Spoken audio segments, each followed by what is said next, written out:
was popular because of that reason. People, I think, even now, if you come to think of it, even now we have a microcosm of Purna Kassapa, right? ISIS is kind of Purna Kassapa. There's no consequence. Kill people. Yeah. So Makkali Kosala, there we go. Makkali Kosala is the guy who believes that everything is predetermined. The analogy Bante used in the class was like what's the word? I written it out in Sinhala, so I'm now struggling to translate the words. Like yarn, right? You have a ball of yarn, and if you just left it to be unrolled, it'll just unroll by itself and just finish by unrolling. So that's the analogy he used in the class. So that's what I have as for notes. So ultimately, the idea behind Macaulay Kosala's philosophy is ultimately everything ends, and you basically don't have any control over it whatsoever because it's already predetermined. Automatic salvation or automatic purification. So ultimately, you will spend your eternity of whatever the number of lifetimes and eventually reunite with the God. That was Macaulay Kosala. Mm-hmm. Then there was a guy, the other end of that extreme, which is Ajita Kesakambali. Ajita Kesakambali. Yes. His idea, what was his idea? I remember it was the extreme other end. Annihilation. Nihilist. Yes. No afterlife. Materialism. No afterlife. Right. Exactly. He doesn't Okay, believe in enjoy any afterlife. Right. Enjoy while you can. Right. Party all you can. Exactly. Yeah. Grab all the good stuff. Right. Party all you can. So that's the party guy. Ajita Kesakambali. We have Pakuda Kachayana. These names are not going to be easy. I mean, they are not easy to memorize. I don't think even for me they are easy to write down. No, I mean, I hate to say it. Part of me is like just half tempted just to take a chance on committing my memory to Puruna Kassapa and Right. Purna Kassapa we can definitely memorize, right? I mean, he's the first one, so everyone probably remembers that guy who doesn't believe in anything. I think the Lul Wrangler is easy to remember as well. There was a Lul Wrangler who evades every question, so that his philosophy is easy to memorize too. He doesn't answer anything. I guess that's it. That's all, right? I think. Did I miss someone? Eternalism. Eternalism. Pakuda Kachayana. Yes. Say Kachayana. Pakuda Kachayana. Kachaya. Pakuda Kachayana.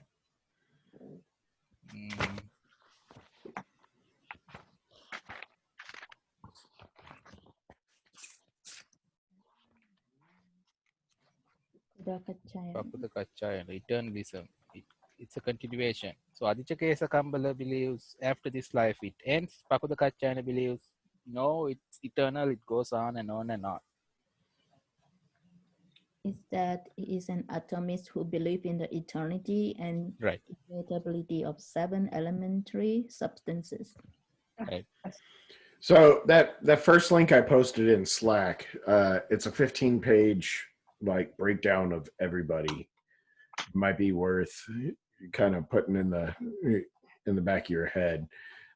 It's very brief on everybody. 15 pages seems like pretty short, but it looks like the font size is like 14. So it might be worth going through, right? Yeah. So it's let's see. Oh, yeah, I'm sorry. I didn't put it in Slack. I put it in this chat here. It is what I'll do is I'll start a Word doc or something, and I'll just put all the links that we gather and post them at the end so that they're not all scattered about. Mm-hmm. So I'll just make a note of 6 heretical teachers.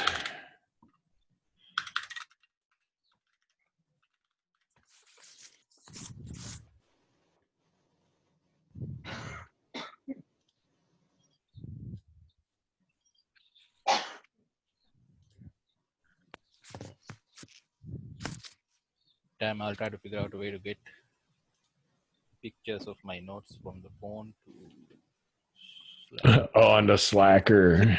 Something. I will post his notes, but he still mentioned about the 5 assignments. Yeah, most likely, I think he might draw questions from those 5 assignments. So at least, Yeah, but I Maybe. remember Bante keeps saying that just ignore that. Yeah, and as you said earlier, he's already said, he's already turned in what his questions I are see. going to be and then covered them. Mm-hmm. That's interesting. Did Sawdust send out questions already? I don't think he's planning to do so, right? That's the sense No, I got. we're just going to get thrown to the wolves on the mock exam next weekend. Oh. Is it open book? No. Well, that's not good. I enjoy having the cameras up because the look of panic on your face is pretty good. Well, it just kind of hit me. I thought that's why we got his email address. Will be on the camera, so you cannot do open book. So Okay, maybe like that. did you do your assignments, Lee? No, but I've got him sitting here. There's only one Saya go. You have to do 4 questions out of the 6. out of the 6, but that's the only assignment, right? Yeah, and honestly, like once I sat down, probably took me 15 minutes to get on a roll to get back in that mindset, and it probably took me an hour and a half, 2 hours. I've got it. It So- started thanks to Fran. Yeah. Yeah. you do my notes, yeah. It's a lot less painless than what it looks like. Just use that book, that yeah. PDF that he gave us. Yes, I've read that twice, so it should be. Yeah, it should be pretty easy then. So, like, if you just skim through that and then look at the questions, you can answer them pretty readily. Okay. And the other thing is, one good thing about that particular class is everything is interconnected. So if you start answering one thing, you can just use that same answer and kind of redirect it to the other answer. It's ethics. The core idea of the class is ethics. And honestly, like if you go from question 1 to question 2, you literally probably just need to change or turn the page, and the answer is right there in front of you. I didn't get very many notes from last weekend, where he was mainly talking about the qualities of Nibbana. Mm-hmm. There's no written material either. I'm trying to transcribe, and I finished the AM because Corey haven't posted the rest of the Oh, talk. it's my fault. So, but I finished transcribing the morning one. I can share that. Okay. Mm-hmm. So I'm gonna try to transcribe the rest because he has no notes. So I'm gonna try to, transcribe it so we can. Okay. But I had to listen a few times. Some of the accent I couldn't get what he's saying also. Yeah. But if I listen carefully, I will understand what he's saying. So let me share my notes for that. Perfect. In general, I found his notes to be very comprehensive. I mean, he saves us quite a lot of time. I mean, to gain the same amount of information he has in those notes, we would have had to read, like, I don't know, so many books. So there are things like listening to him talk, I find sometimes difficult. Like there'll be times where like 5 minutes later, I'm like, oh, that's what he meant by that word. Like Yes. I totally thought it was something else. But he is on schedule and in sequence with anything that he has ever written. Oh yeah. And that has been so beneficial. Like there's times where I'm like, oh, this is a rough teacher. And then there's times I'm like, no, it's not. It's like right there in front of you. So. Well, that's what threw me about last weekend, because there was no way to follow along. Oh, trust me, I got lots of private messages. Why are you not posting or sharing the screen? I'm like, there's nothing to share. There's nothing there. Yeah. I'm trying to find something to share, but things that we found, we posted on Slack, and those are the things that he talked about Yeah. So, and that's what I kept referring people to is like, we're posting things on Slack as we find them. Yeah, but I cannot share the screen because that will distract him. He will think like, oh, okay, what is that? Right. Yeah. So, and that's the biggest thing. Like, I hope people get the mindset that let's say his technical abilities are not to be insulting, but severely lacking, and his internet is even further behind on that. He's on satellite internet, which I wouldn't wish on my worst enemy. And yeah, so the way everything is streamed is to streamline for him so that all he has to do is talk. And we hope that the satellite internet doesn't fail, which thankfully it has not, which is actually quite impressive because satellite internet is notorious for being the absolute worst internet. And Wow, I would have never known. Really? Yeah, I thought it was good. No, it's terrible. You got to keep in mind it's satellite. It has to go from Earth to space back to Earth. There we go. And so, like my brother lived out on a farm before like internet was available, and he had satellite internet, and the latency is ridiculously bad. But 99% of all your satellite internet providers are corrupt internet providers. Like they will say, "Oh, you get 3 gigs a month." Oh, you maxed out your 3 gigs. And keep in mind, this was like in the early 2000s, late 90s. You maxed out your 3 gigs in the first day, and back then it's like no, I didn't. I haven't even been home. So they would slow you down to dial up speed and charge you extra.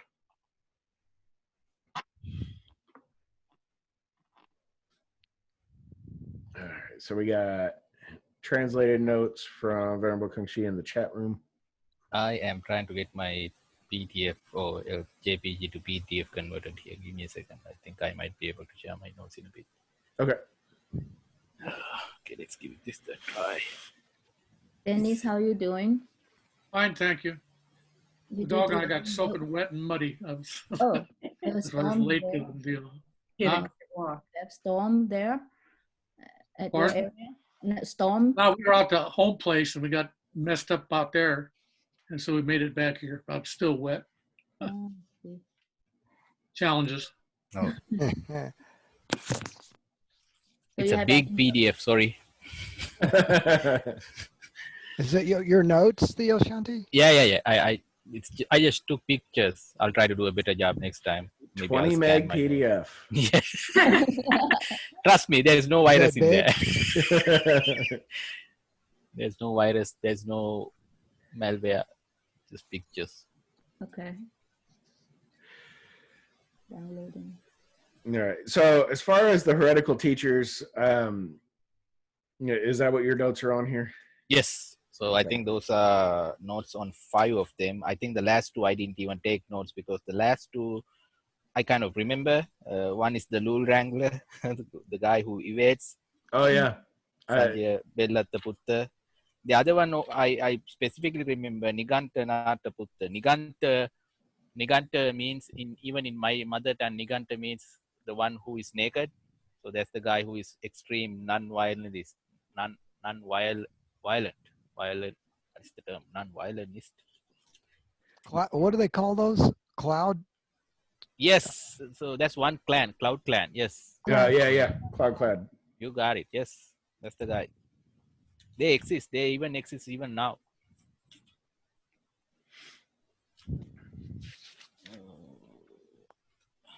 So I didn't take notes on those 2, but the others I have.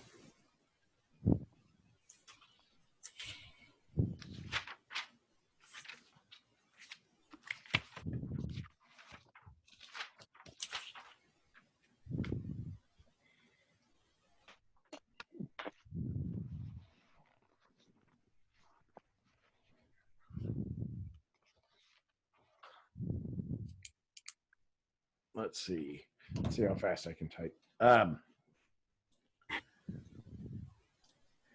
So I think that's probably my goal is this weekend to kind of consolidate notes and formulate essays for all of this. Let's see. If that's the case, I'll send you a better version. I can probably try to scan my notes and send you a scanned note. It's okay. So most of this was like this meeting was kind of thrown together. It's been, I wish we could have done it last week, and that way I could be a little bit more organized this week, but last week was ridiculous at work. Charter had a power outage that blew out a circuit card that took down our internet, which then prompted me to scramble to find a solution to our ongoing problem of our backup internet working. So The general idea behind the 6 heretic teachers, I think there were other heretic teachers, contemporary teachers, but the idea, I think, is Buddha was trying to always follow the middle path. He was trying to point out the extremes. So that's another way of looking at the 6 teachers, because they were, one way or the other, they were extreme. One guy is extreme non-violence, which is the Nigantanata Buddha.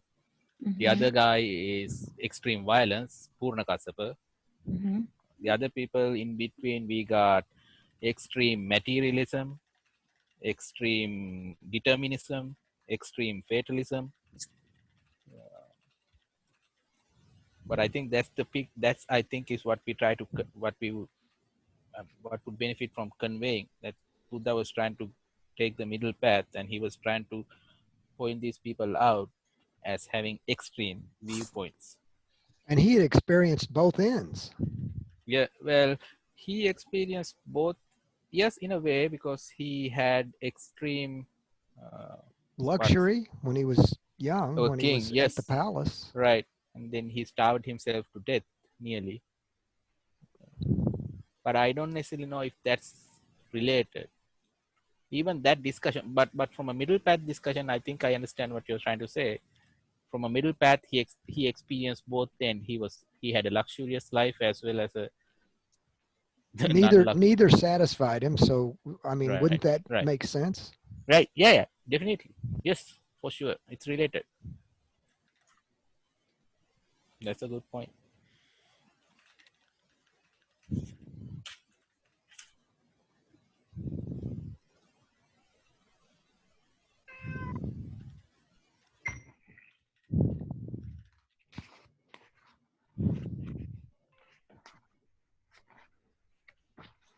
Are we supposed to wear masks for this meeting? Yes. Wearing a cat. Cat mask. He's not happy with me right now. I'm not sure why. You're in my space. He's sitting on your computer. You know, I've got my laptop off to one side, and but I've got my camera on the external monitor. So he's sitting on my notebook. That's a big cat. Oh, he's only 12 pounds, but he's a medium hair and he's really fluffy. Is that the kidnapped cat? Yes, the kidnapped cat. The famous kidnapped cat. The famous kidnapped cat.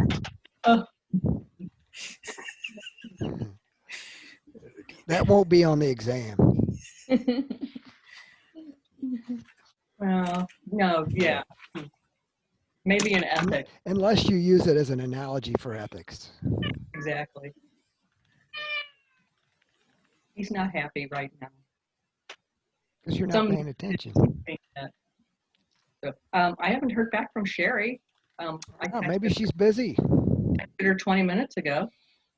I figured between the two of us, she'd hear the beeping, coming in.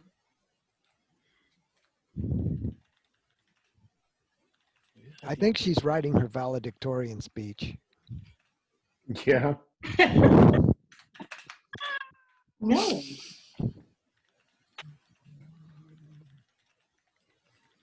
Denise, you have a link to share?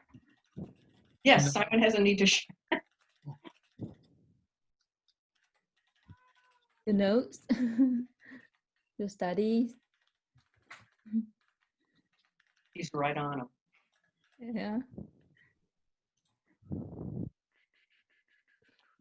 Has everybody else turned in their 4 out of 6 questions? Yep. Yes. I did that today. Oh, he didn't give us any deadline, right? Or Yeah. is it? He might have. It seems like he might have. No, I never heard one. Yeah, very He never early, heard one, but in the chat he said that's done. right? I know, and he's actually he told Venerable Kongyan that he's gonna send her our assignment. Ah, I already did. You know, I have a problem with male monastics and female lay people, you know, in private communication. So I can't send to the male teachers unless I CC Venerable Kongyan. So what? So Yeah. these are really crude notes, but these are my notes on Indra. Indra. I'm sorry. I am on my desktop, which I do not have Office on. Let me redo Don't that. worry, I can try to convert What it. is the ODT? ODT is Open Office. It's fine. I fixed it. Okay. We cannot open. You can. I will just. Is ODT open on Windows? Yeah, I was able to open on Words. You were? Yeah. It says it's in Word. Okay. Well, I mean, it's an Open Office format. Right. It come out to my Word file, honey. So this is about Indra. Yeah, they're kind of crude. I mean, I understand them, but if Let's see. they're very brief. He didn't spend a lot of time on Indra, but it was a subject that he did cover.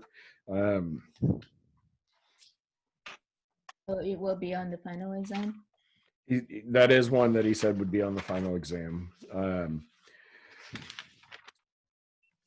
So then there's Satya and Satya, Mm-hmm. which I can probably type out really quick. And then Nirvana will be on. I feel like if you study well enough, there's going to be a lot of crossover. Yeah. Yeah. Have to be. Right? Like Nirvana. Yes. But in another class, the Nirvana will be compared with with Jainism and Hinduism or something. Mhm. Yeah, in Right. history, it's going to be Nirvana because let's see. Just What do I have? what is Nirvana? Yeah, Nirvana. I have like non-dualistic view towards everything. It's Here on unbiased. this book, it talk a lot very clearly about Nirvana. What page? Hold 'Cause it closer. I can't see it. I have that book. Buddha Buddha and his teachings. I have the paperback version of that book. By Narada Maha. Okay. Yeah. See that? And his teaching. Yeah. Yeah, there used to be a bunch of them in the library. On page 475. See, this is the part I really miss because I was fully planning on using Maba library. Ah, No. That didn't work out. Yeah. Yeah. who could have predicted? Who could have predicted exactly? I mean, if I knew on the last day, I would have probably taken a whole bunch of books with me. No, if you knew, you would be a senator and you would have sold all your stocks. Yeah. Better I will be right back. So. We'll be right back with you. So, Indra. Okay, on this book, it has explained the characteristic, quite a lot there. Is that book online, Venerable? I haven't checked yet. And this book has talked about rebirth also. And also about karma. You can try to see, probably it's online. Maybe It looks familiar. yeah, Yeah, it does. Yeah. you can I'm not check sure. the Buddha and his teaching. Let me see.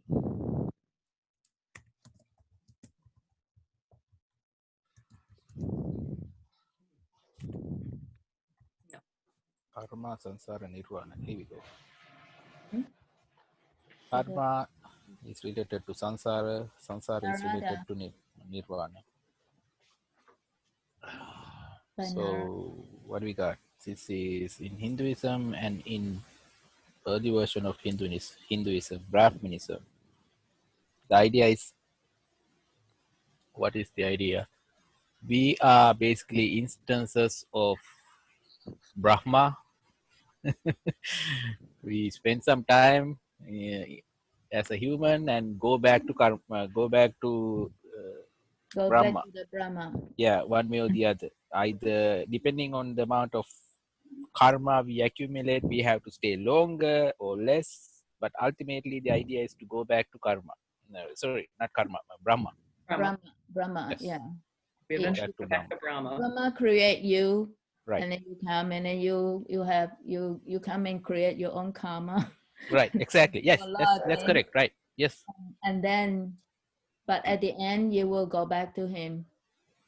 Right. So Brahma, whether we like it or not, he created us.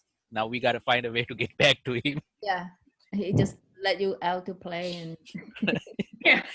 but you want to find a way back yourself. Right. Sounds like a crude exercise to me, honestly. I didn't ask him to create me, but now I have to find a way to get back to him. So the notes that I have is a mix of Lee's notes, my notes, and then also from a book. Right. So Buddha's teaching was now there's no vertical connection. It's a horizontal connection. Yeah, that I have committed to memory. Right. In Buddhism, it's pretty much everything's horizontal. Right. You know, No cosmic connection. No cosmic connection. Yes. and it's a mental. Mental thing. Yes. Very good. Yes. Exactly. What I want to know is I wrote down the comparison between some Sramanarism and then the Brahmanism. Mm-hmm. And then I had the understanding of Brahma from the Hindu and Buddhism perspective. I expect that this will be 2 questions, or do you think this will be going to 1? 2 questions? Like first question will be like comparison. Oh, The comparison of, well, hang on. And then the second one is the understanding Right. of Brahma from the Hindu and Buddhism perspective. Right. But I mean, Because that's what I wrote in the note. Shramana and Brahma, and the parallel differences. I have like Brahma predates Shramana. It's a not organized until 6th century BCE. It's the second caste, kings of nobles. Mm-hmm.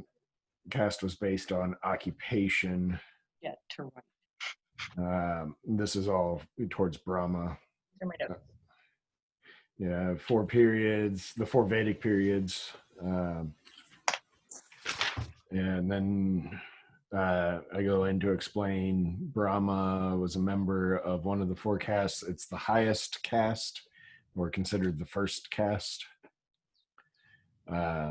Brahmins were born from Brahma's mouth, born to preach, given authority to preach, uphold the teachings of the Vedic text.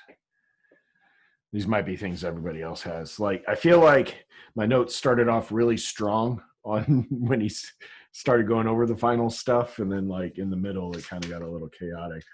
But I just added something to the chat. So Brahma is the God, the ultimate creator. right. Brahmin is the way I look at it, God's agent, human agents in. So if you want to get to God, you got to go through me, kind of a thing.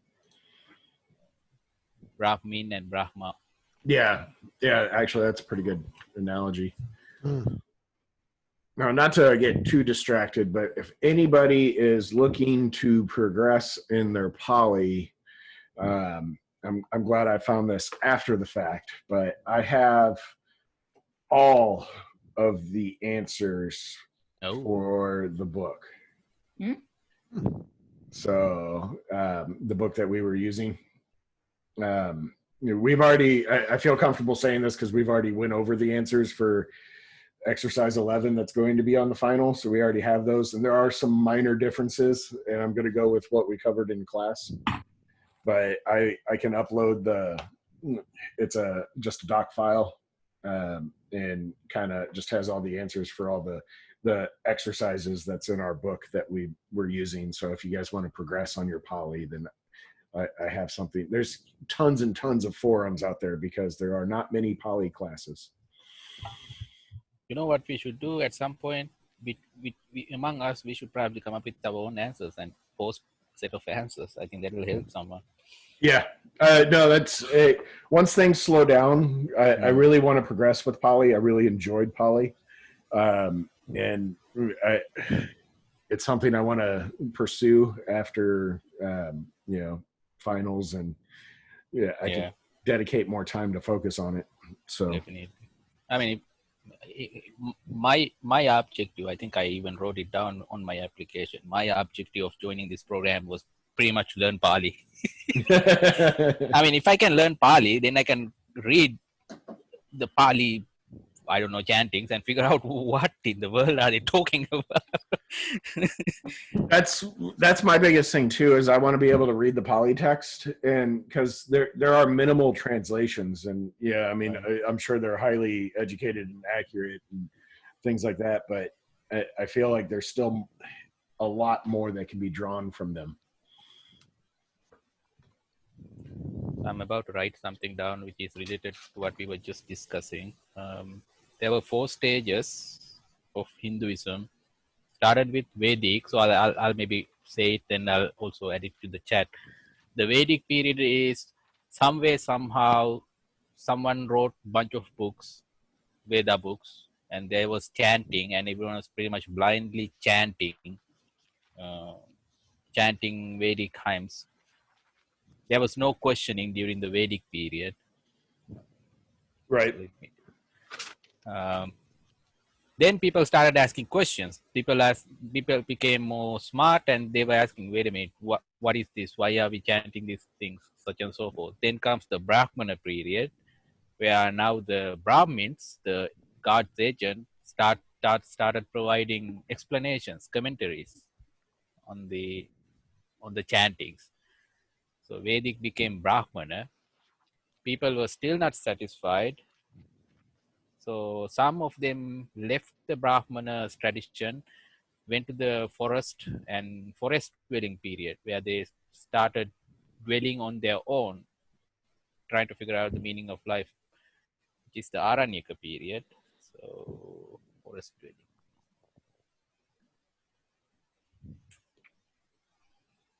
There should be an arrow between Vedic and Aranyaka. I'm sorry, I missed that. The last is the Upanishadic period.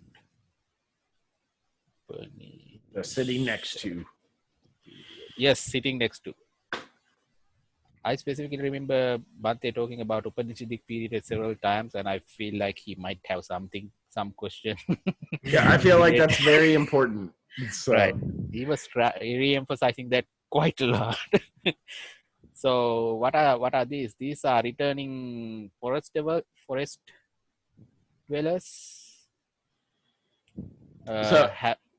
Having come upon their own profound knowledge, I guess. So these are Purna Kassapas, Ajita Kesa Kambalas, Pakuta Kachayanas, and all those guys who had non-traditional viewpoints. So when I used to be a bartender, I used to come up with like little stories on how to remember drinks, and I won't go into some of them because they're not appropriate. But if you can easily come up with a story on these 4 time stretches, it almost spells itself out. Like you have the Vedic period where you said they blindly follow. It's just a blind faith of chanting and reciting of the Vedic texts. And then you have a part where they start talking about it. And then you have a part where they start like, let me go off and think about this, because I don't know. And then they're like, all right, yeah, no, this doesn't make sense. And then they started into here, let me sit down next to me. Let me tell you some stories of what I have learned about this.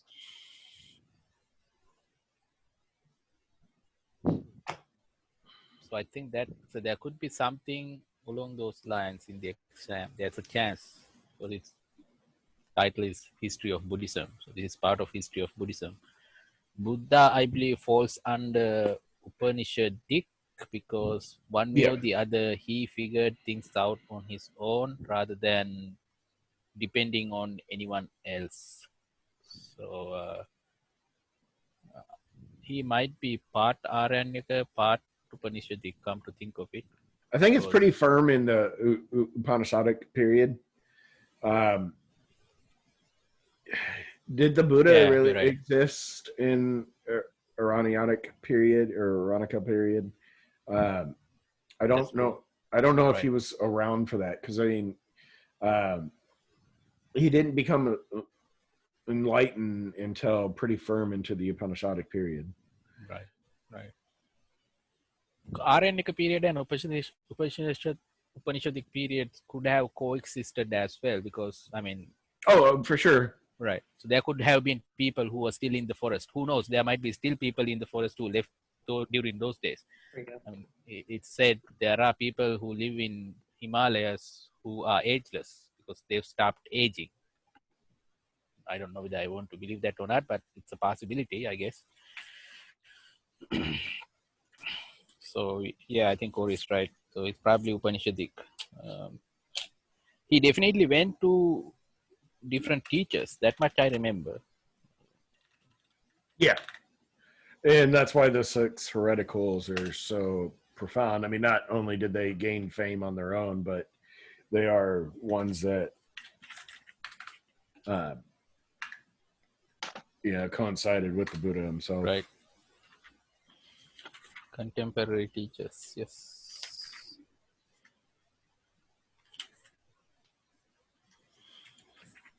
So I have some notes, and I don't know if anybody can help me out, but they're kind of off on the side, and maybe I just I thought I was going to run out of paper, but 4 types of rebirth of Jainism and ideas of nonviolence. And all I have is womb, egg, spontaneous, and moisture organisms. I don't necessarily think that's just just limited to Jainism. I think Buddhism also discusses something similar. What are they called? Thought Just I the had 4 some types notes of somewhere. rebirth. They're not four types of rebirth. Those are ways births can. Well, I guess ways births can happen. There was a specific word for it. Let me see if I can find it. Utuniyama, Bijaniyama. Sorry, for some reason I remember some of these. See, I need a search algorithm for my notes. Right there.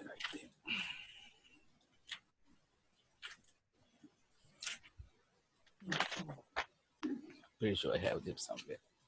If not, they should be in religious texts anyway. This is a fundamental concept. How life become. 4 forms of birth. Egg born. I have womb, egg, Yes. and then in parentheses I put twice born. Twice. Okay. And then spontaneous, and then parentheses says spirits. And then moisture organisms. Right. Amoebas. Right. You think that's going to be on the test?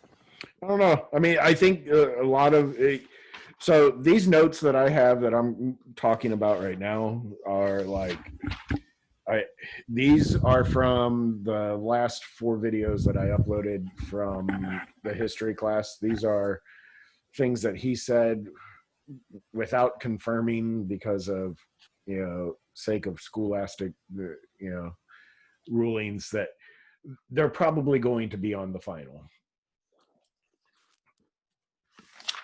Can he explain this on the fundamental teaching also? On the Yeah, he did. birth, right? Yeah. Yeah, that's why I think these are fundamental concepts, not necessarily something limited to Jainism. History. Yeah. It's Mhm. some fundamental Buddhism. Right. How life can appear, I guess.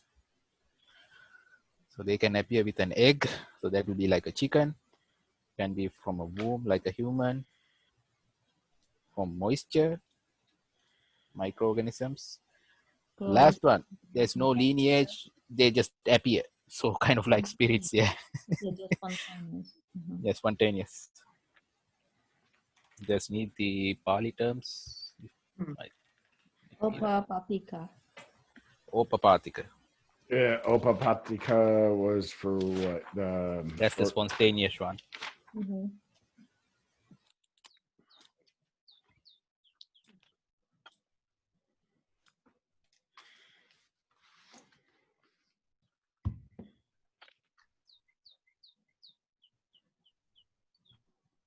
Somebody's got birds at their windows.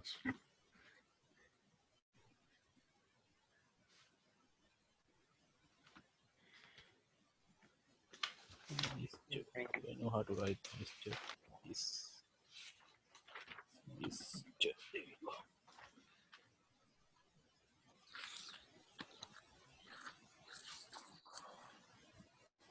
Then the fourth one, Opapatika.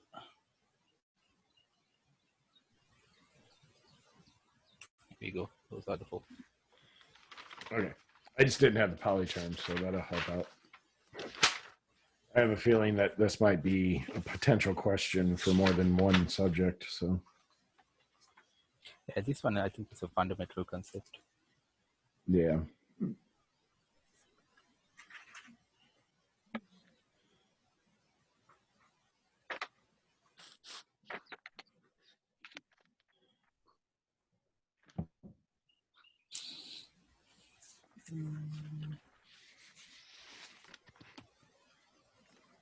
What is karma? It's a really hard question to answer, but I think might be worth having a discussion about karma. Let's see. What do you guys think? What is karma? We can start off with the simplistic form of its literal translation of action. That's one way. So I think that's what it is at its core. But in Buddhism, it expounds on it. And I know I have notes. Right. I'm trying to find it. Karma is beyond your control. Mm, Or in a way you can control. karma is intention. So the Pali phrase is Chetanahang Bhikkhave Kammang Vadami. Chetana is mental thinking, intention. Chetanahang Bhikkhave. Bhikkhave means I'm telling you bhikkhus. Chetanahang Bhikkhave Kammang Vadami. So I tell you bhikkhus, intention is karma. Something like that. So the way, so if that question ever comes, I'm going to try and quote that phrase. Let me try to write it down. Chetana. It's a famous quote. If you even start typing you know what? That's a better idea. Let me try to find the online reference. Chetana. Because I had to look this up other day trying to answer those questions. No, not that one.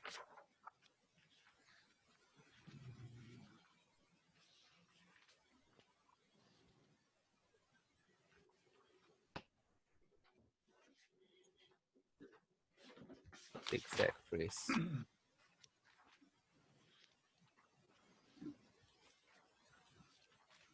So, I mean, if that question ever comes up anywhere, I think you can pretty much guaranteed to be given some points if you mention that phrase. Even if you don't remember to mention that phrase, just say something to the effect of intention matters, chetana matters. Chetana ultimately is the karma. Pante gave a note on the fundamental teaching of karma on his note. If he talk about the statement Buddha made thereof, goes like this: it is Chaitanya that I call karma, having willed one acts through body, speech, or mind. So that's the same phrase, Venerable. Yes. Yeah, that's the phrase that you wrote down there right. from Anguttara Nikaya. Yes. You're right. Right. Chetana hambikave kamang Oh. vadami. So if we can memorize that verse from his notes, he wrote Yes, down there. I agree. I mean, if you can memorize one way or the other, if you can at least pseudo memorize this phrase, any question associated with karma can be wrapped around this phrase, and we can save ourselves for sure. As a matter of fact, I think I managed to find the exact sutra the other day. I guess the common notes that Pante gave is quite quite good to read it many times, Yes. and then there's something there that we can try to write it. Karma, I think, is the most misused or misunderstood term in not just in Buddhism, but in general in all religions. Because Yeah, I try to keep an open mind because, like, in America, or in English, karma has been misconstrued as to an eye for an eye, tooth for a tooth type. Right. Good luck, bad luck. Oh, it's good karma. It's bad karma. Right. Yeah. Right. So it's you hear the karma police. From this book, it explains a lot about karma also. Yeah, that's a great book. Actually, I need to go up to my office and grab that from my desk drawer. The problem is I don't know how to write all this out by myself. You have a lot of reference to go to, but you have to write something. It's a free publication. I wonder if I cannot memorize all of them also. Yeah. You have to think, how am I going to write it in the exam? You're sitting there, you have no open book. Right. I'm just going to sit real close to Theo Shanti and maybe a little off to the corner. We can have a separate channel. While the exam is going on, have a separate computer. I mean, so I thought we had to come into MABA for the test. Yeah, we have. We do. Only the final exam you had to come into. But that's not till the end of June, so yeah, right. Maybe the Arona virus will be gone by then. Well, hopefully. Well, for the sake of everyone, it should go away pretty soon. Otherwise, I mean, we're going to be in deep trouble. I know. Right. A lot of people are losing jobs and a lot of people are dying. This is not good. I just posted the PDF, The Buddha and His Teachings. Oh, awesome. Thank you. So it's a great book, even if you don't use it for this test. Now I remember. Yes, that's where I saw it. I kind of vaguely remember seeing something along those lines. I was trying to figure out where exactly I saw it. MABA used to have a bunch of them, and it's probably one of the best books that were in the free library, in my opinion. Yeah, that's good. I'd like to ask a question. Go When ahead. we answer like the 4 types of birth or this definition of karma, we're expected to use the Pali words on this? I think So, Dennis, I mean, I don't think it's necessarily a requirement. I certainly don't think it's going to be a requirement for Bhante. Bhante, I think as long as you can explain the concept, it'll be fine. But I think for the Sri Lankan evaluator, if you can throw in a few references or Pali terms in between, it's only going to help your case. Okay, that's good. Yeah. So my plan, what I'm planning to do is not force myself to memorize all the Pali because it's not going to be practical. But if I remember some Pali associated with the question being asked, I'm going to write it down. Yeah. So here, I will skim through my notes on karma. I have several pages. But I also have a big asterisk next to it and says exam. Oh dear. Oh, so well, that makes sense.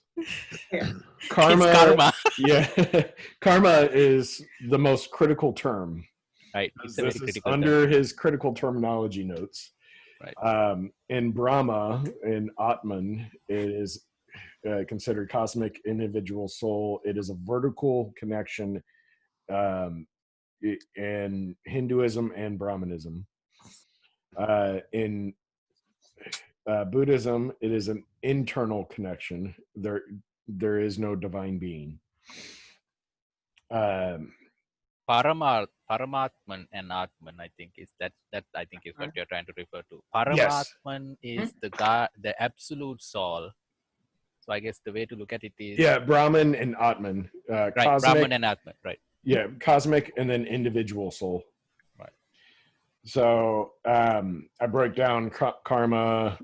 Ka is to do, act, the result of an action, not the act itself. It's the result. Karma involves intention, chetana. You know, it's the last A is a long A. I don't have diacriticals on Zoom. No intention means no karma. Passive karma, repeating, adds a layer of guilt. So continual habitual actions will have a layer of guilt. Guilt of unintentional actions create unwholesome situations.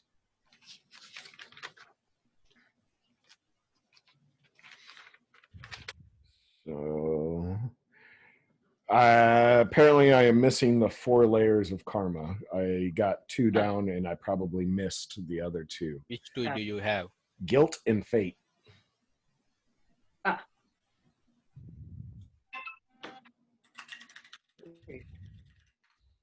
While you were describing that, I posted a link to the sutta that describes karma and its association with chetana, intention. I think it's called the Nibbedika Sutta. I like the one from buddhavachana.org. I think it might be, who is this venerable? Can't remember. Not Analeo. Someone in Germany or France. I can't remember. Anyway, that translation is side by side translation. The second link might help you.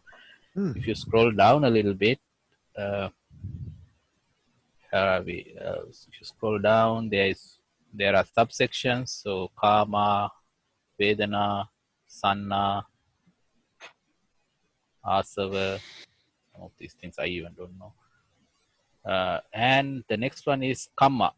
Kamma is literally translated into action, but if you read the second phrase, I guess, Chetanaham bhikkhave kammang vadami, Chaitayitva kammamam karoti, kayena vachena manasa, kayena vachaya manasa. Intention, I tell you, is kamma, intending, one does kamma by way of body, speech, and intellect. Well, Sherry's joining.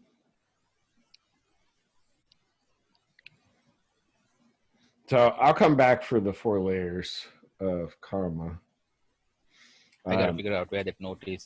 So you said 2, right? Faith and I have guilt and fate, but I have a note saying that there's 4 layers, and a lot of my notes while I was videotaping were like, "Oh, I'll just watch the video and get it again." I'm just trying to focus on too many things. So then I have chain karma. It's one karma that leads to another one. And then I have a bunch of notes on karma with regards to, and then, function, order, and to take effect. Reproductive karma. Oh, yeah. There was a big discussion. Habitual karma. Yes, now I remember. Yes. So, yeah. time to take effect. Is it all ringing a bell now? Yes. Oh, yeah. Now I remember what you're talking Right about. here. Yes. Classifications of karma. There we go. Hi, Sherry. Hi, Sherry. Hi, Sherry. Major classifications of karma. I found my notes. So the 4 major classifications, according to what I wrote down, based on function, based on priority, based on time of fruition, and based on place of fruition. So, I have reproductive, karma with regards to order to take effect. Right. So that would be under function. Yes, you're right. So you're describing 4 things under function. Go ahead. Yeah, and then karma with regards to time of taking effect. Right. And then final is karma with regards to place of taking effect. Right. Okay. So I we have, got so we got function, priority, time, and place. Yes. So function, operation, based, priority, based. I think I have additional notes. I can type those in as well. Time based. So first one is function. Based. So Sherry, we're obviously talking about karma. Yeah. So, Which class are you on? history. Are you going fall back? semester. Okay. Yeah, last semester. The one that's furthest from everybody's mind.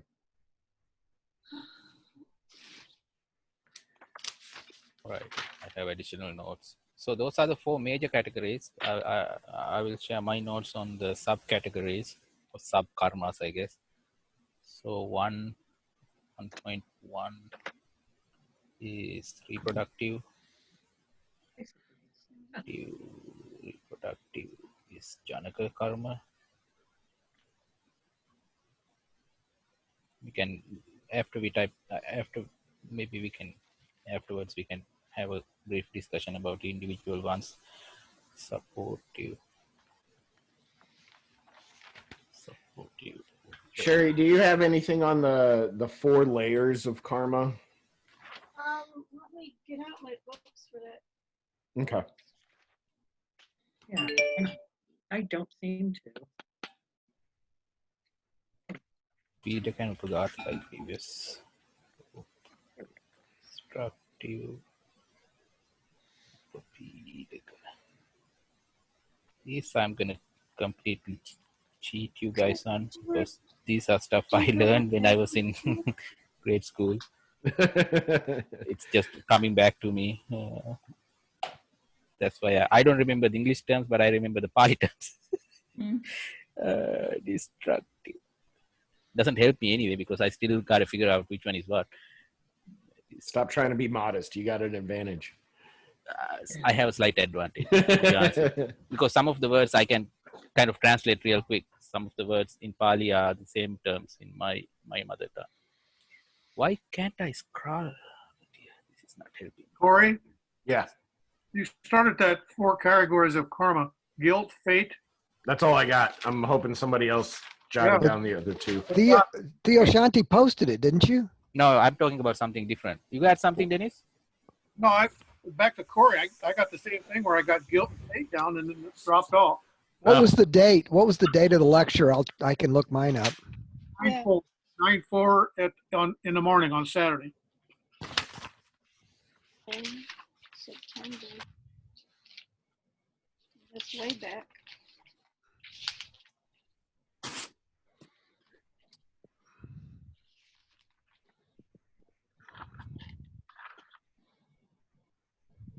Fran, how'd you know Sherry was in the waiting room? I didn't even have that up. I didn't even notice.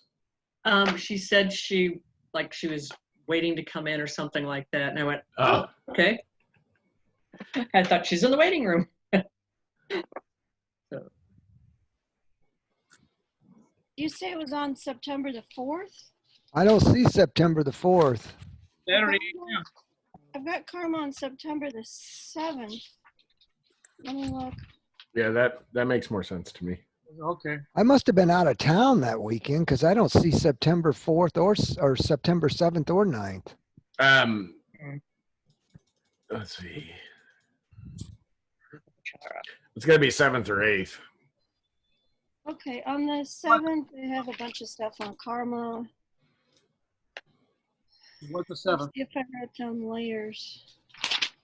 It's like just into karma, like because it's pretty early in my notes. It goes on about Brahma and Atman, divine action, how karma is vertical in Hinduism, internal and no divine connection in Buddhism. Right. Then it goes on about passive karma. Yeah, I've got that. And then avidya, ignorance. Right. And then after that, he goes into the 4 layers of karma.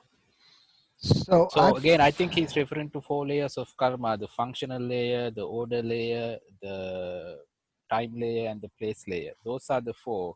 Okay. I have the same exact notes you have. I have karma under it. I have guilt written down, and I have fate written down. And then So nothing either else. There it is. nothing else. So Yeah. he might have started explaining something related. He might have actually had mentioned four things. Maybe all of us were distracted, but chances are slim because it seems like three of us have fate and guilt, and that's it. Okay. I am going to put a soft line through that so I don't focus on it too heavily. I have a handout that he must have given us. It's a Word document called Teaching of Karma from Okay. 5/28/2020. Okay. Wait a minute. Well, Did that's going to somebody be. just give me? That's today. That's today. Yeah. I didn't just download that today. Unless somebody just give us that? Anyone shared anything on karma today? Did someone share something? No, we have it. We have the notes from him on this 2020. He has a class on that. He gave us notes. But On- May 28th On is Yeah. today. There are 4 kinds of karma with respect to power. Right. On September 7th, I don't see the word layer, but I have all the stuff Corey mentioned with the Brahma and intention and all that. And then I have 4 kinds of karma with regard to function. I have karma Right. with regard to order to take effect. Right. Yeah. I have Right. Yes. Productive and destructive. I have time the order. karma. Yeah. Weighty, death, habitual, reserve. I have, with regard to time of taking effect, immediate, subsequent, indefinite, and defunct. Yep. Um, And then place of taking effect. yeah, place of taking effect. And he talks about immoral, moral, rational. Moral karma pertaining to the form sphere and moral karma pertaining to the formless sphere. And then I go into Mahavira and Jainism. So I go into karma pleasure. Ah. The 11 pleasures, the 4 helms, the 4 hells, 1 human realm, 6 heavens. Oh yeah, I've got that down here too, off on the side. I thought that was like an aside that he had. So Yeah. If you want pleasures, go to heavens, not nirvana. Okay, I found my notes. Apparently, I didn't ever save them to the cloud. They were just on this computer. well, good thing we did this today then. Yeah, no kidding. Yeah, we're finding a lot of because I figured this would be a good thing. I feel like everybody kind of got like highlights in like certain areas. Mhm. Depends on where everybody's ADD kicked in. I meant to go back to listen, but I need to go back to listen to everything, and I don't have time to do that. I know.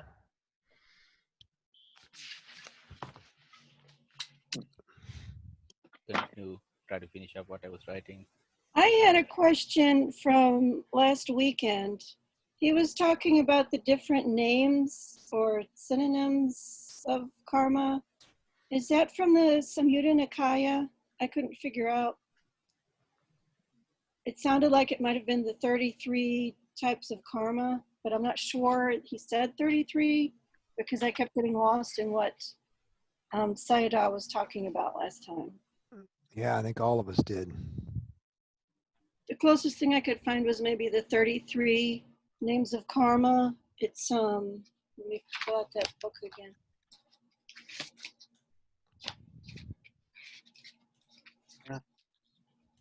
But I don't think he said 33, but the things he did say kind of matched up with the start of the 33 names. It's from Samyutta Nikaya 43, the Sutta of the unfabricated or connected. Did he mention the sutta name by any chance? No, he didn't. I see. And that was after he talked about all these kinds of the what he was calling them synonyms of nibbana and the not conditioned. And then after he talked about that, like all morning, I think, then Corey asked him if we could have the names of the suttas. And then Venerable Kumshi started posting suttas. But I didn't get a complete list of what he was saying for that.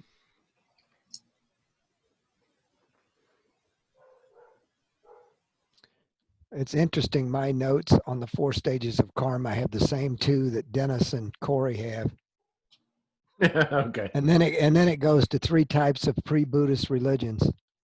All right. So I am going to stand firm with my soft line through that so that I do Hard not, line. Yeah. I am just going to ignore that. But I did find a note about the exam, and maybe everybody else has got it too. And it basically says the 5, let me get back up to it. The 5 assignment topics cover the major areas we will cover in class. These will be critical for the exam. In fact, doing these assignments will make the exams much easier. Easier. Yeah, These 5 headings. What assignment is it? I don't remember. He said not to worry about them, and then during, if you want to read up on them, that's fine. But he has already, he went over the finals on the last 2 days. That's what the majority of our notes tonight have been. Okay. Apparently my dogs have something to bark at. Lee, I will post you the 4 or 5 questions if you want to maybe Yeah, contemplate on sure. them. Yeah, give me a I second. probably have them somewhere, but I've got a lot of material. All right. Now I'm done. These are the 16 different forms of karma. Oh, no. Are we going to remember all of them? I don't necessarily know if that's going to be a useful exercise, but I think knowing the 4 main ones, function, priority, time, and place, would definitely help. Mm-hmm. If you can remember some, not necessarily all, if you can maybe remember some of them to give examples. For example, here are the 4 types of karma based on function, based on priority, based on time, and based on place. For an example, defunct karma is a time-based karma. I think that will be that will satisfy the criteria. So if you can remember something, and the last one, I think that karma based on place is easy to remember. Place of Because there's no unwholesome karma after sense sphere. Everything is wholesome karma. Only place you can have unwholesome karma is in the sense sphere. So you have unwholesome karma in sense sphere and wholesome karma in sense sphere. There goes 2. Then you got wholesome karma in form sphere, and you go to the next layer up, which is the formless sphere, where you have wholesome karma in formless sphere.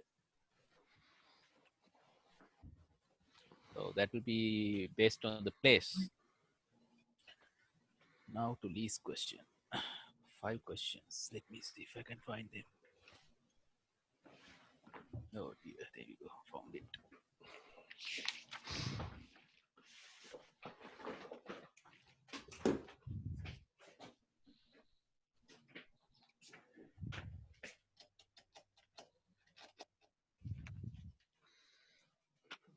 example of test questions. Which karma related to functions?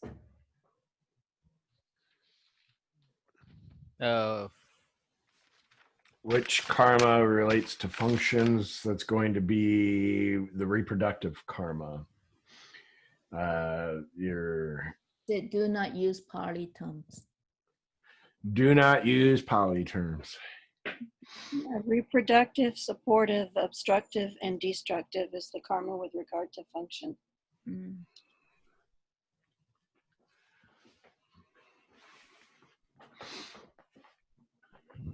Where'd you find that at? That sample question. Same day that we're talking about, right? Find it someplace else. Number 7 of 8. Oh, those. On my notes. I mean, my notes. You need from the last day? Mm.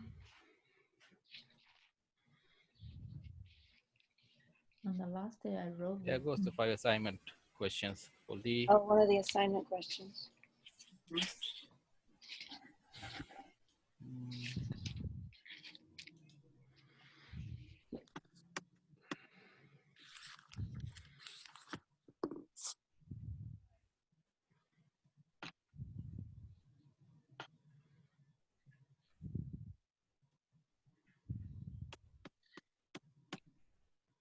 Lee, did you get those questions in the chat? Let me look. Hmm? Yep, got it. Okay. So Thank you. I found a really good competitive writing article, and I gave pretty much, I think I gave everybody handouts on it, on the Upanishadic period. Let's see, the number 3. I'm pretty sure I gave you a handout. It's on my laptop if you need it again, but the competitive writing article was really, really thorough on what we went over. Where did that come from? In other countries, there's competitive testing. So a job will open up and they will have competitive testing, and the people who score the highest on the test will be eligible for interviews. So this is a competitive testing study guide that came along with it. Krishna Reedy is the one who wrote this book. It's on Indian history. I would not suggest Googling it. Why? Because the first one I downloaded, or the second one I downloaded, the first one I downloaded, the spacing was all kinds of messed up. It was just a really crudely made PDF. So I tried to find a better copy, and it was loaded with ransomware. Oh. So I'm glad I opened it up on a Linux computer.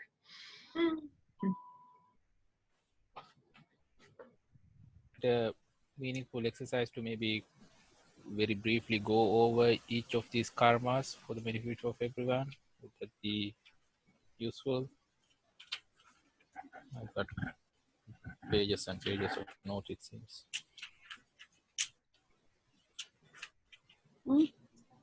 Yeah. Kyle just uploaded what the Buddha taught. Yeah. Hours. He said, So reproductive is the karma that conditions the birth. That is, reproductive karma is related to the last thought moment. So what comes to your mind, the last thought that you get in your mind determines where you get born, which is related to the reproductive karma, Janaka karma. First one in the classifications based on function.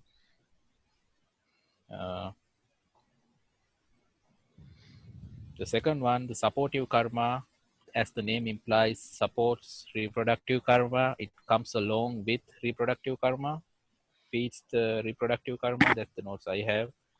Of the same type of the reproductive karma. So by itself, the supportive karma is neither good or bad because it takes the same type as the reproductive karma. So if you had a bad last thought moment, right, you end up having a bad reproductive karma, and you got supporting karma, which is also going to be bad. I think that's the idea. That's the reproductive karma that scares me the most. That problem is I don't think we have any control over it. That's the whole point. Because if you do a whole lot, so I think the only way we can shield that is by doing nothing but good throughout our life, which we don't, unfortunately. Right. So we don't know what will come to our mind at the dying moment. So I am scared about that prospect. I'm not going to think about it. I will. Anyway, So supportive karma is the one supporting reproductive karma. Then you got the opposite one of supportive karma, which is the obstructive karma, which tends to weaken the reproductive karma. I have it temporarily blocks as well. Right. I have the same exact phrasing. You're right. Not strong enough to fully overwhelm, but it can temporarily. I think he gave a analogy. What It was blocks the supportive and reproductive karma. it's Janaka. So it's blocking Janaka karma. Janaka karma is the one. The reproductive karma is the one that's the strongest. So the way to think about it is, reproductive karma is the strongest one out of the four. There's one that supports the reproductive karma, which is the supportive karma. There's the one that's opposing the reproductive karma, which is the obstructive karma. It's And then also obstructive is also the weakest. right, you're right.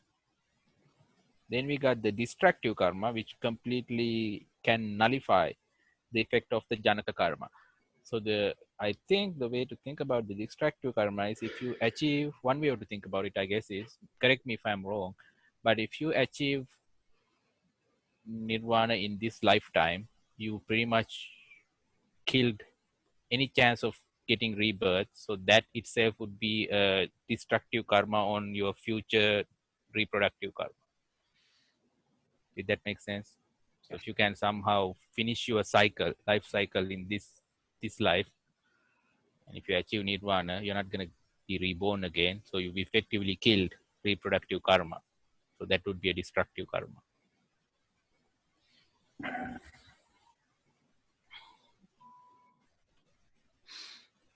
So those are four based on function.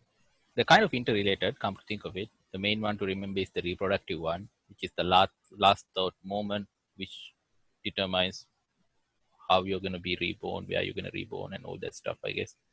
One supports, one objects, one destructs. Then we have priority. So if you have accumulated a whole bunch of karma, which one gets higher priority? So the highest priority one is the weighty karma, which are the 5 heinous crimes. There's no escaping those. Those have the highest priority. So you might have done a lifetime worth of good work and ended up killing your mom. Too bad. That's the one that's gonna get priority over everything else. So you might have accumulated a lot of good karma, but you have to first go to the hell, spend some time there for killing your mom, and then come back and enjoy your lifetime worth of good work. That's one way of looking at it. So that's the weighty karma, most serious karma. That's the weighty. Weighty karma, yes. 2.1 in my chat notes. So under those, if you get that chance, definitely mention the 5 heinous karma. You don't necessarily need to memorize the 5 heinous karmas, but if you can reference the 5 heinous karmas within the weighty karma, I think that will definitely sell your case. I mean, it's pretty easy. Like, I think most of us actually know them. Like, kill mother, kill father, kill a arhat, injuring a Buddha, and was it disrupting a sangha or causing creating schism? Yes, creating schism within the sangha community. Yes, so we And got it.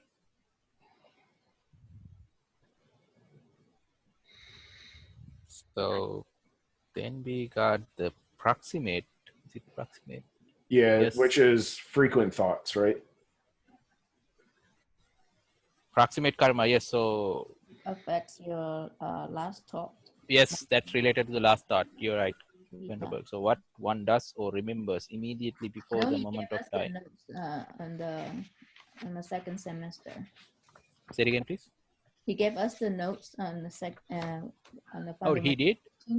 The teaching of karma. Did you have that file? Did I miss any classes? I hope not. I think he sent it us. Oh, maybe it's in the Slack. It might still be in Slack. Mhm. I'm terrible at keeping track of Slack.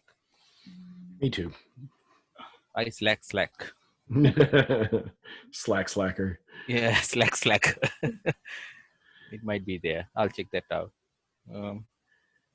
So proximate karma is the one does or remembers immediately before the moment of dying.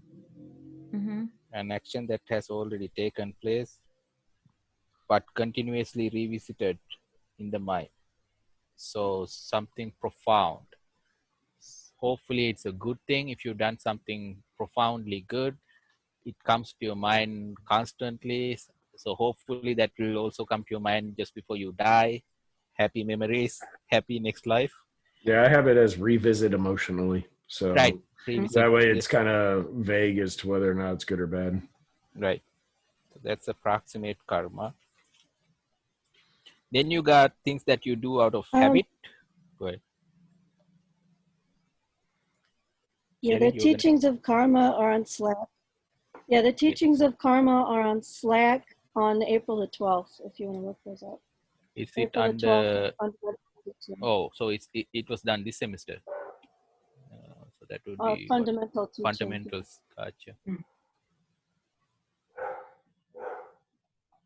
Corey posted it on April 12th. I'll trace it down real quick. April 12th. There we go. Get them. Yeah.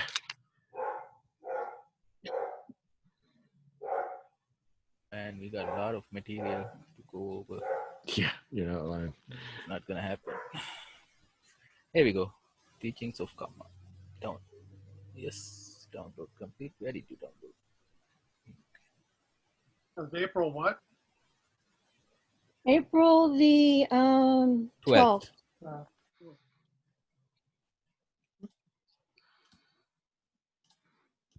Yeah, I'll save you some searching. Maybe. There it is. There you go.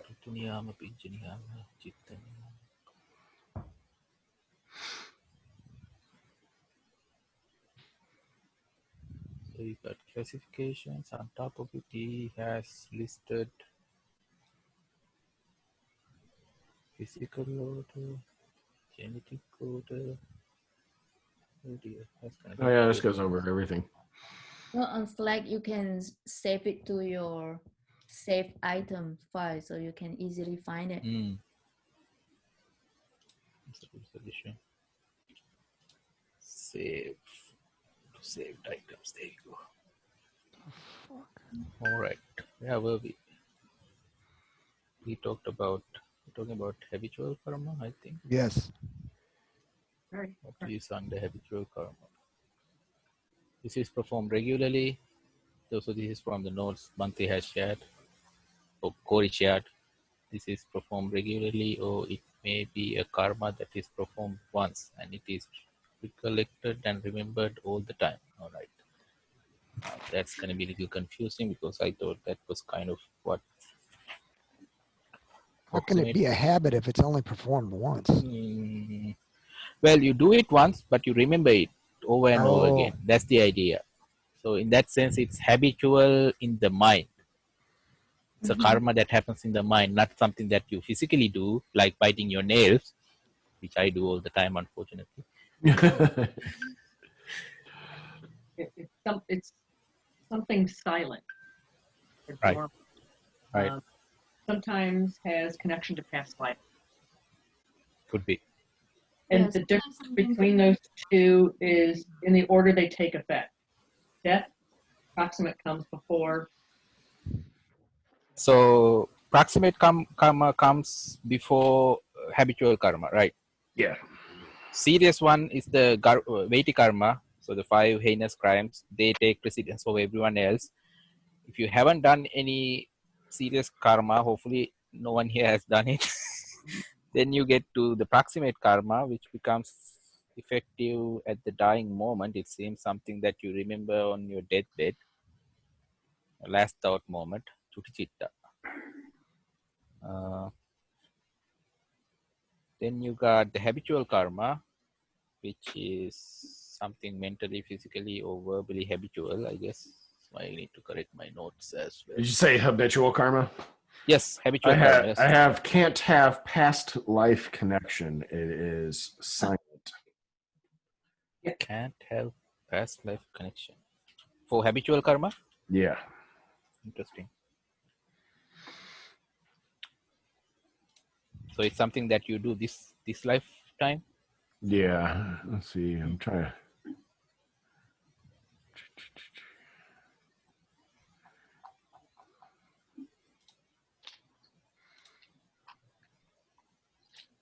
Okay, because I have sometimes has connection with past life Yeah, same for here. habitual. Okay. Well, that's why we're here to compare notes. Silent. Not trying to gang up against Corey, but I would tend to agree with Francesca and Oh no, I'm offended. No, I'm just kidding. You'll just take your room and leave. Yeah. I think he gave an example, right? I think he used an analogy in class. Remember, he was referring to a certain situation when Buddha was giving a sermon, discussing something. There was someone who was using his toes, rubbing the floor or something. I remember a vague example like that where he explained someone was doing out of habit. He could control himself because it was related to his past life. He was some sort of an animal in his past life, and because of that habit, he was doing it out of habit in this life form. Can't exactly remember the exact action he referred, but I remember him, Bante, referring to something along those lines in class. Was it a monkey? Yeah, that's right. Habitual karma is built up over time, so it can include past lives. Right. We Okay. discussed past lives. Are we looking at April 20th? Yeah, according to the common notes, this is performed regularly, or it may be one that was performed once and is recollected and remembered all the time. So Yes. you did something crappy and you can't get it out of your head. Right. Yes. Well, usually a bad thing, right? Not bad. Oh, here it is. That's the habitual one.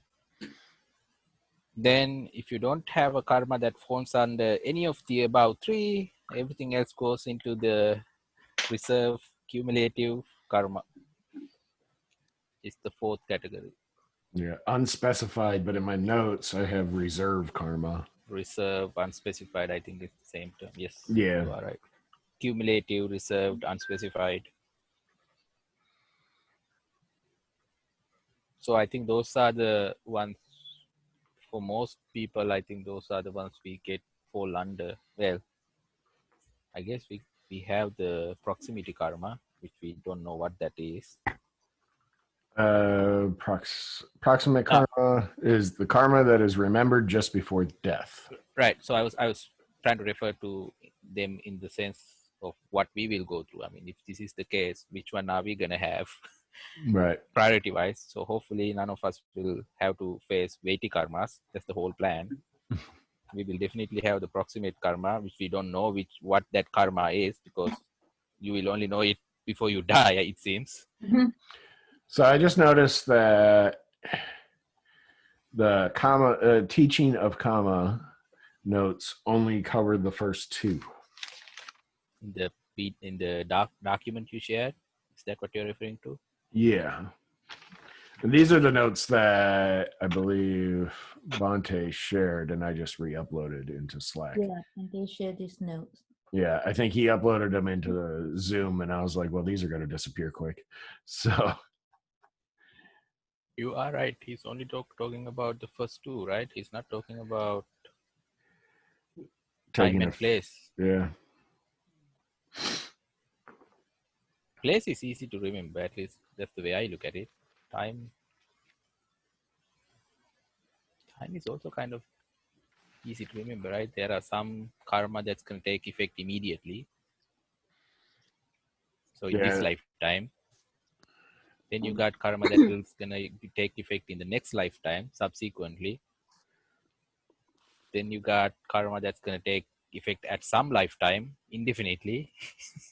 And then you got karma that doesn't matter. Right. That doesn't take effect. Cancel out. Yeah, that's the time of effect, right? Immediate, subsequently effective, Yes, indefinitely effective, and right. defunct. Yes, Yeah. time. Yes, when it will happen. See, place might be easy for you, but I guess it's not too bad. You just got to think outside the box. It's because I have immoral, moral karma pertaining to the form sphere, and moral karma pertaining to the formless sphere. Was there? Right. So my secret has been, my secret to those four is we can have bad and good things done in sense sphere, which is the sphere we are living in right now, right? So those will be wholesome and unwholesome. So moral or immoral, if that's the term you want to use. Mhm. Beyond the sense sphere, you will never have immoral or unwholesome karma because you are beyond that point. You are at the point where you will not do bad things. So from there onward, you are only going to have good things, moral things or wholesome things. So you got sense sphere, then you got form sphere, where you have, yes, you still have a form. It's not a physical form like what we have, but there's some sort of a form. Then you got the formless sphere where you don't even have a form. I don't know what that form is because I have no idea what that's gonna look like.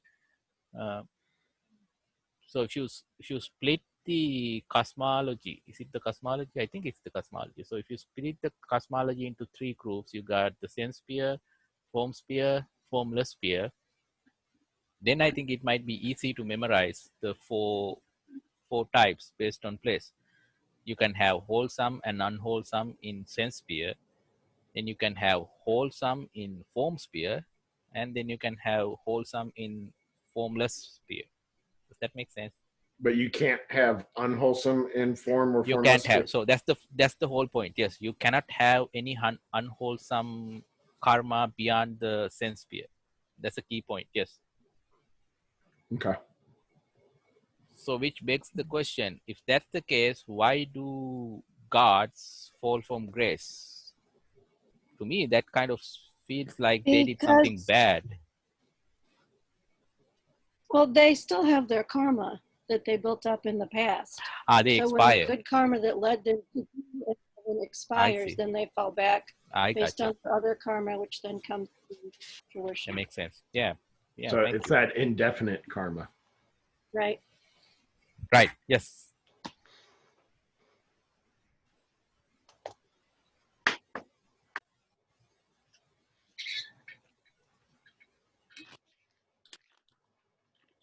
Kind of sums up I think the most serious topic we had.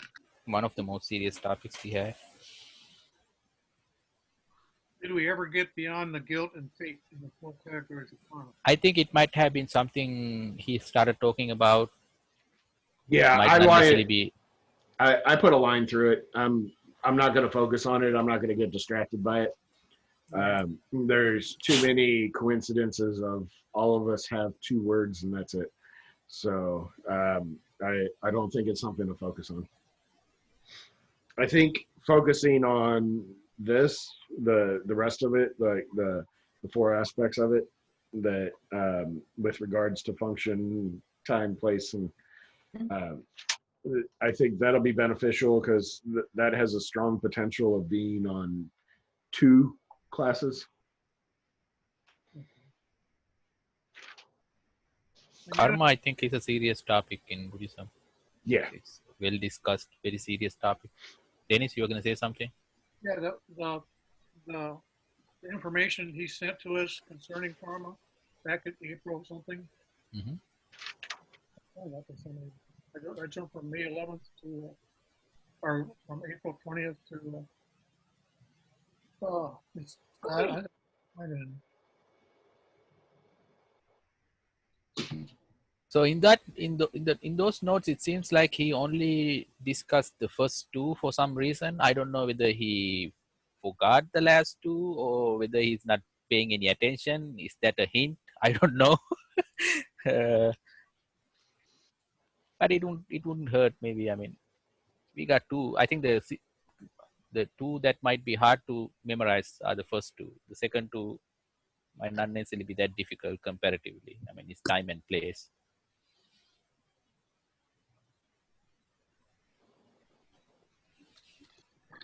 Let me turn the light on. It's getting dark here.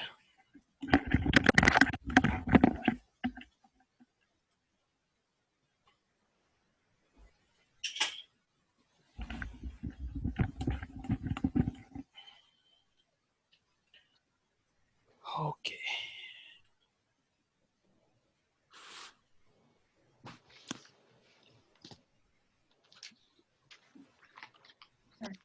What do we want to talk about next? Any questions, I guess? Sorry. If I sound like I'm teaching a class, sorry. It's just No. habitual karma. Having been using Zoom for nearly 12, 14 weeks now, I feel like I'm giving a lecture. No, that's fine. I feel like there should be some guidance, and you have experience. I'm good with it. There's a cat and a dog coexisting in a Zoom video. That's funny. Hey, Mr. Catnapped cat, right? Kidnapped, no, not kidnapped, catnapped. Yeah. Oh, good, he moved.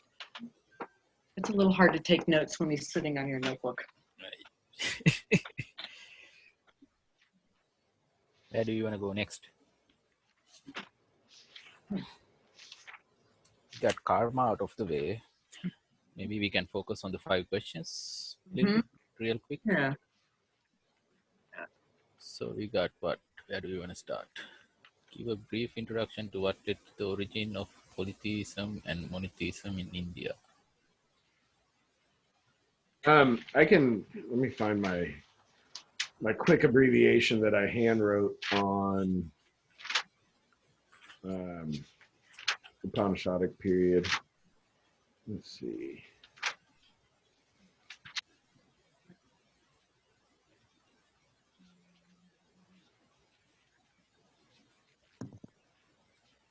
Yeah, all I have is all the research from the books. Same here. Kind of similar here. I was planning on reading the books until he decided we don't need the homework. So I decided, okay, I'm not going to read the books anymore. Yeah, I bought all the books.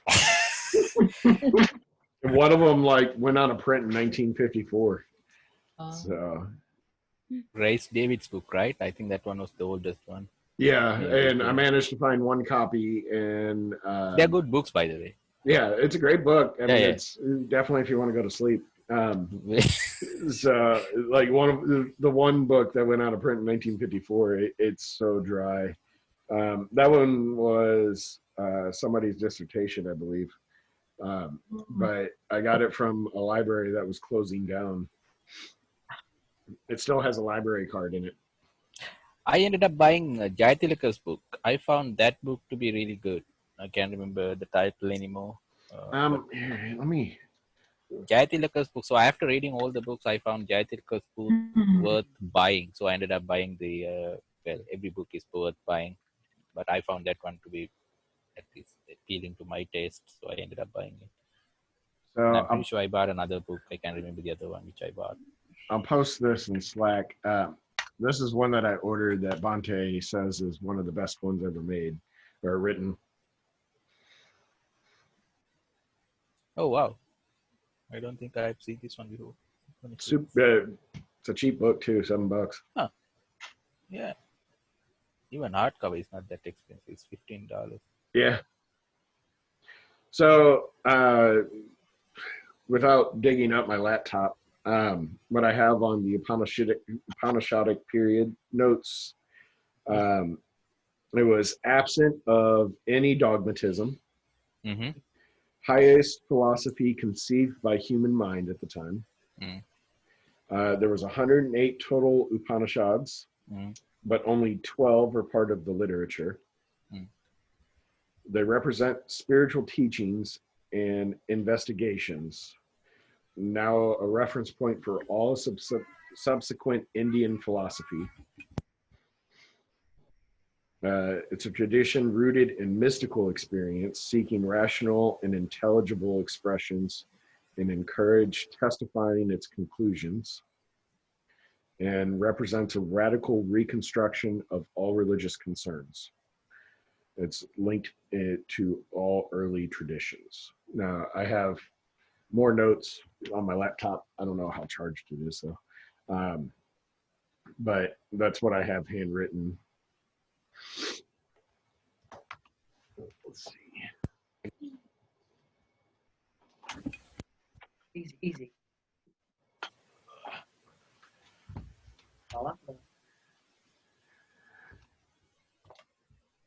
I had a question about the text. Yep. Because Bye-bye. we had multiple statements. You need to have references. You don't need to have references. Did we ever get a clear answer on whether or not we need to have references? Oh, hello, children. Hi. I think a lot of the references were for the essays and not so much focused on the exams. So I know sometimes they said we need them for the test, and then other times they said we didn't need them for the test. It might be worth an email to Bante, because honestly, I mean, this is just the American school in me. It's really hard to cite a reference without being able to actually quote your reference, like, and have the information that you need with it. Like, according to, I took technical classes, so we were all APA format, and it was, cite sources was like, this author, this book, this page, and this paragraph. I don't know. Yeah, in the history classes, it was the only time you use references is when you're writing a research paper, and maybe when you're doing oral arguments, with the professor. Yeah. You would check what you were saying, but in a final exam, we never had to use references like that. You just discussed what you knew. Mm-hmm. But I think why he wanted us to maybe think about doing that is to please whoever the examiners from Sri Lanka. Yeah, Yeah, it might I think stress that's what it them if was. we can add it in, Right. but Yeah. maybe we don't have to. Right. It's only going to help your case. Fran, this is for you. Hey, Looks like a chonker's cat. He's confused because he doesn't get permission to come to this room. He's like, why am I in this room? he's huge. He's a big cat. Dexter didn't see that, right? Dennis? Dexter didn't see that? No. Hey, Dex, come here. Yeah. Don't show him the cat. Here, Dex.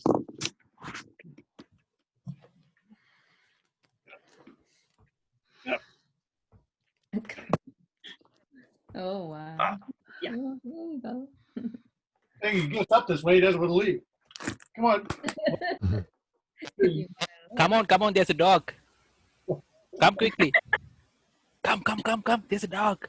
Look. Look at the screen. That's Dexter. Say hi.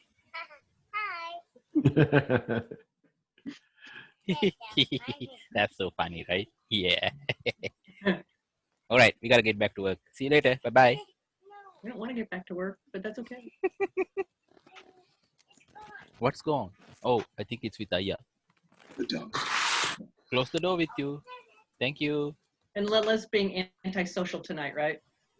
Lila don't come into the office. She's resting. It's about time for her to get up for the night. So I think what just Corey said probably answers question 3 for most part, maybe some of it. Yeah, and I think that's what I've researched on my own, and I know we all have probably. Oh wow, my battery went from 70% to 5%. So that's cool. But I know we probably all have a lot of. Started doing some research, so I might have some data. Never submitted them because he later said we don't have. I gave up on it. So what do we got?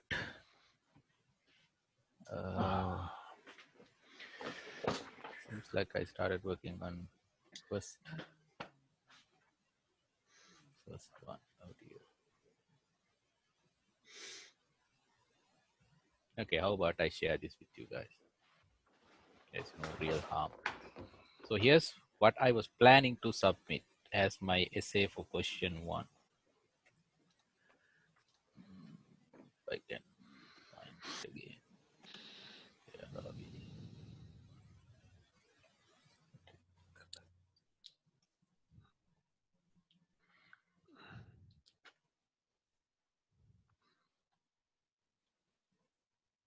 There we go. So that's what I was planning to submit, but ended up not submitting. It's a fairly lengthy essay. I'm sorry. Oh, look at you! You even got a site source page. Say it again, please. I said you even got a site source page.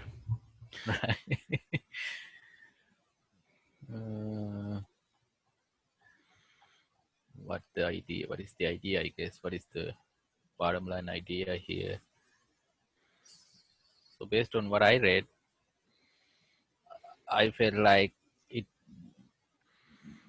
it started off as a monasticism, I think, because the way I remember Bhante explaining in class, Brahmanism was based on what is it?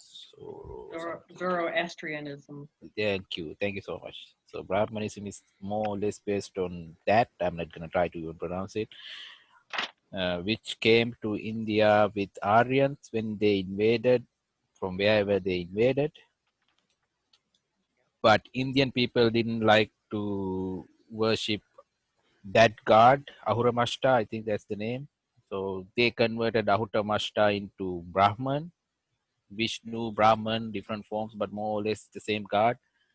So that it started off as a single god who is governing everything, monotheism. Monotheism quickly dissolved into polytheism because now we had God. So his reference, he always referenced the eight Samman, eight God. So for different aspects, there was a wind god, there was a fire god. So now we have a bunch of gods, hierarchy of gods, I guess, which ultimately led to polytheism. This long essay I shared with you over I don't know how many pages, 5 or 4 pages, 4 pages, 3 pages. Basically, that's what I thought based on what I read.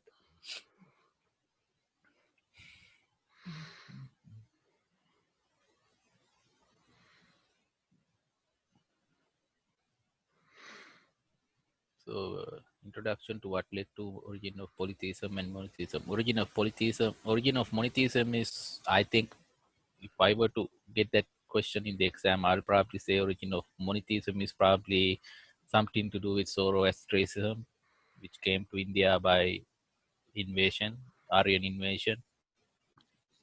Allegedly. Allegedly, yes. There's also debate about that as well. Yeah, boy, is there. Yes. Were they invaders or were they just migrants? Right. It depends on who you ask. Oh my gosh. Right. Yeah, it's interesting to see how the instructors refer to that because they'll say alleged, Right. That's I think might be the origin of monotheism in early India. But monotheism broke itself down into polytheism. I think on the argument on polytheism, we might be even able to argue Upanishadic period because by that point the sole authority of Brahmins have dissolved altogether. So one way or the other, there's not a single god at that point. Well, I should take it back. I guess from that point of view, there's no God whatsoever. No one is believing in God anymore. They're believing in their own things. Maybe I'll take that back. So that might be the wrong direction to go. So the origin of polytheism, I guess, is there were phenomena that people had difficulty explaining. So they started attributing those to gods, some supernatural power, which ended up being a hierarchy of gods, polytheism, different gods for different things.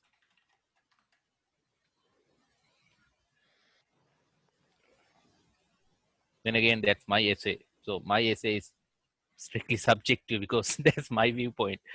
Feel free to interject and comment if you have different viewpoints.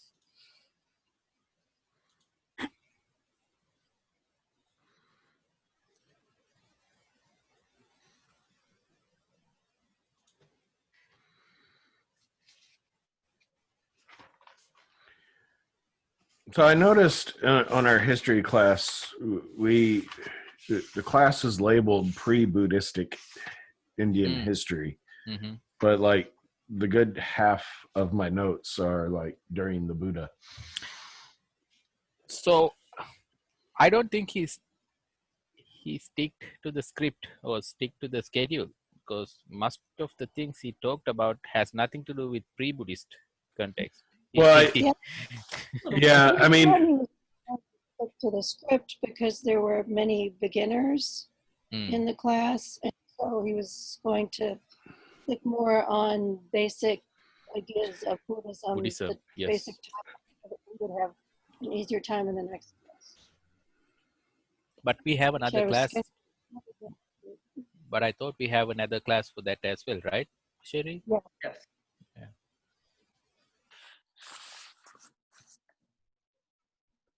Yes, yes. well, it was Go ahead. supposed to cover a much larger period. 8,000 BCE to 1956 is what I have as his original coverage. Mm-hmm. 1956. That's pretty recent. Yeah. 1,000 years. Pre-Buddhist, Yeah. post-Buddhist, sort of. Sort of. Just a little bit. Slight. Right. I mean, in Buddhist terms, we've passed the peak, right? After, I think we are beyond the peak now. We are what in Buddhist years? We are 2,500 and something plus. So Yeah. after 2,500, I think we are going beyond the downward curve now.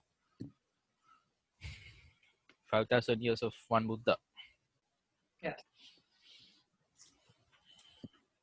Well, 5,000 years of just Buddhism. Then we got a period of no Buddhism or no nothing. Everything restarts. Never-ending cycles. Anyway, we are getting distracted. So anyone having any other thoughts about question 1? Any feedback?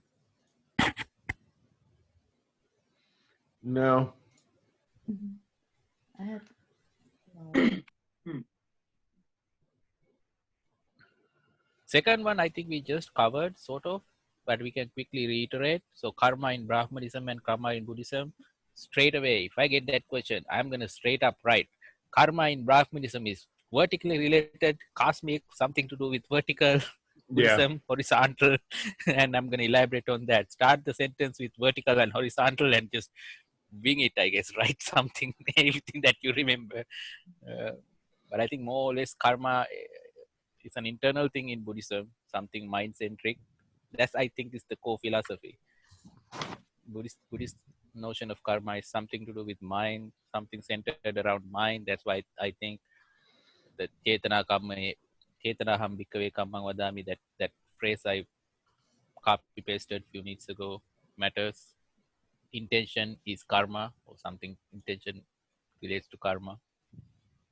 But in other religions, especially in Brahmanism or Hinduism, karma is something to do with God. So you either try to please God so you can reunite with God, or you are paying for stuff you did and God is punishing you. Karma.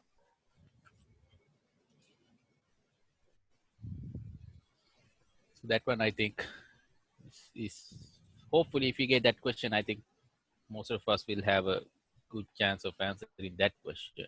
Yeah, I hope we get that question. Yeah, that's a good question to have. Karma is not that bad. Karma we can talk about, I guess. Upanishadic period marks the turning point on the Indian religion history. So the idea here is by the time Upanishadic period comes in, the authority of Brahmins have pretty much dissolved. No, there's no one. This is basically an authoritative casting structure pre-Upanishadic period. If you remember, only certain people can even reach Brahmins, right? That's why we had two main languages altogether: Sanskrit. What's the other one? Pali Uh, and Sanskrit. no, Lame. Go ahead. man, I was drawing a blank, but yeah, Pali and Sanskrit, but I feel like there was another one in there. I don't know if it's super I think important. right. Pali is the one. Prakrit. There we go. Yeah, well, Sanskrit they're is all based They're off of the Prakrit. language, yeah. Right. Sanskrit is the one language for elites. Prakrit, Pali is the Prakrit language, is the language for lay people, non-elites. So there was a strict hierarchy, strict caste-based hierarchy. The relations to third assignment question is, by the time Upanishadic period came in, now there's no strong social hierarchy like that. People are kind of free will. They have their own thought process. They have their own beliefs. The hierarchy has broken down, which helps people develop their own mindset. So some went extreme.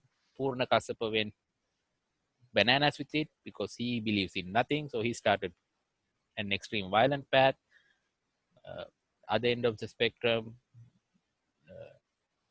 who is this guy? Nikantanataputta, who was complete, extreme non-violence. He didn't want to step on anything. He didn't want to wear anything because it can harm someone. I don't know. But nevertheless, it was a good period from a religious evolution perspective.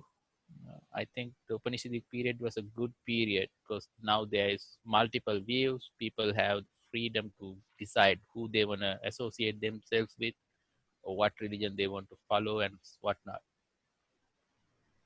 And I think ultimately that's why what led to even nowadays, right? Buddhism started in India, Hinduism started in India. What was the other major religion that originated in India? There was another one, I think. Jainism. Jainism, thank you. Yes, third one, Jainism. I don't think Islam originated in India, somewhere else. Christianity didn't originate in India, but I mean, two out of, well, are we going to consider Buddhism as a main religion in the world? I don't know. Is it the fourth largest religion? It might be. Zen might be the fourth, right? Zen is Buddhism, I think. Anyway, that's my thought. Third question.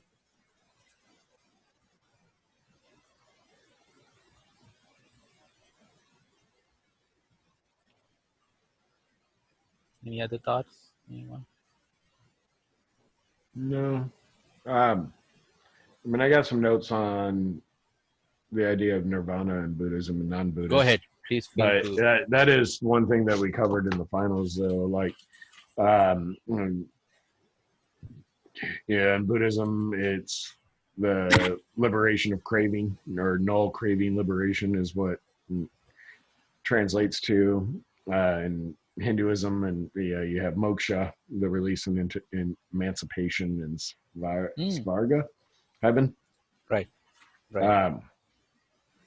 Yeah. So in Hinduism, it's immortality. So there's a heaven base. In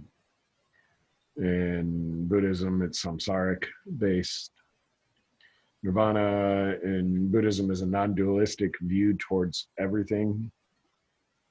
I don't know if that makes sense. My notes may have gotten a little mixed up there. What do you mean by non-dualistic? Yeah, I don't know. So I was just saying, I think my notes may have blended together.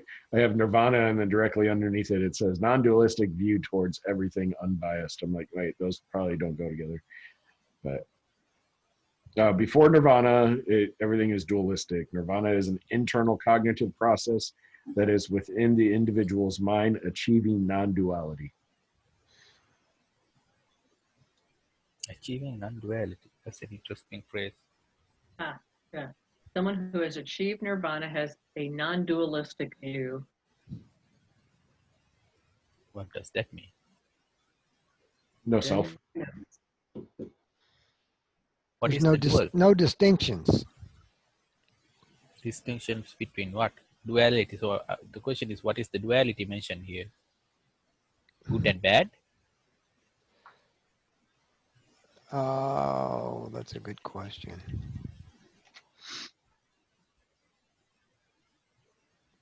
Mind-body dualism.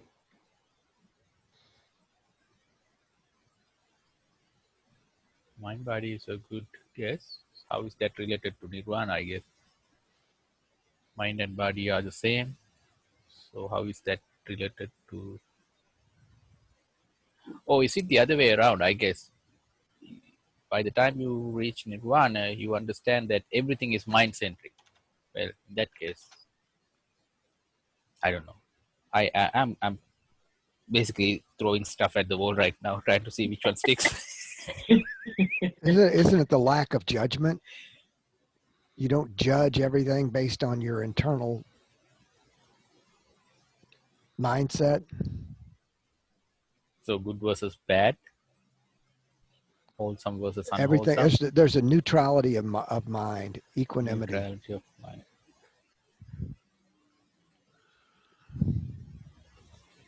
We're gonna meet Bhante next week, aren't we? This weekend? Next weekend?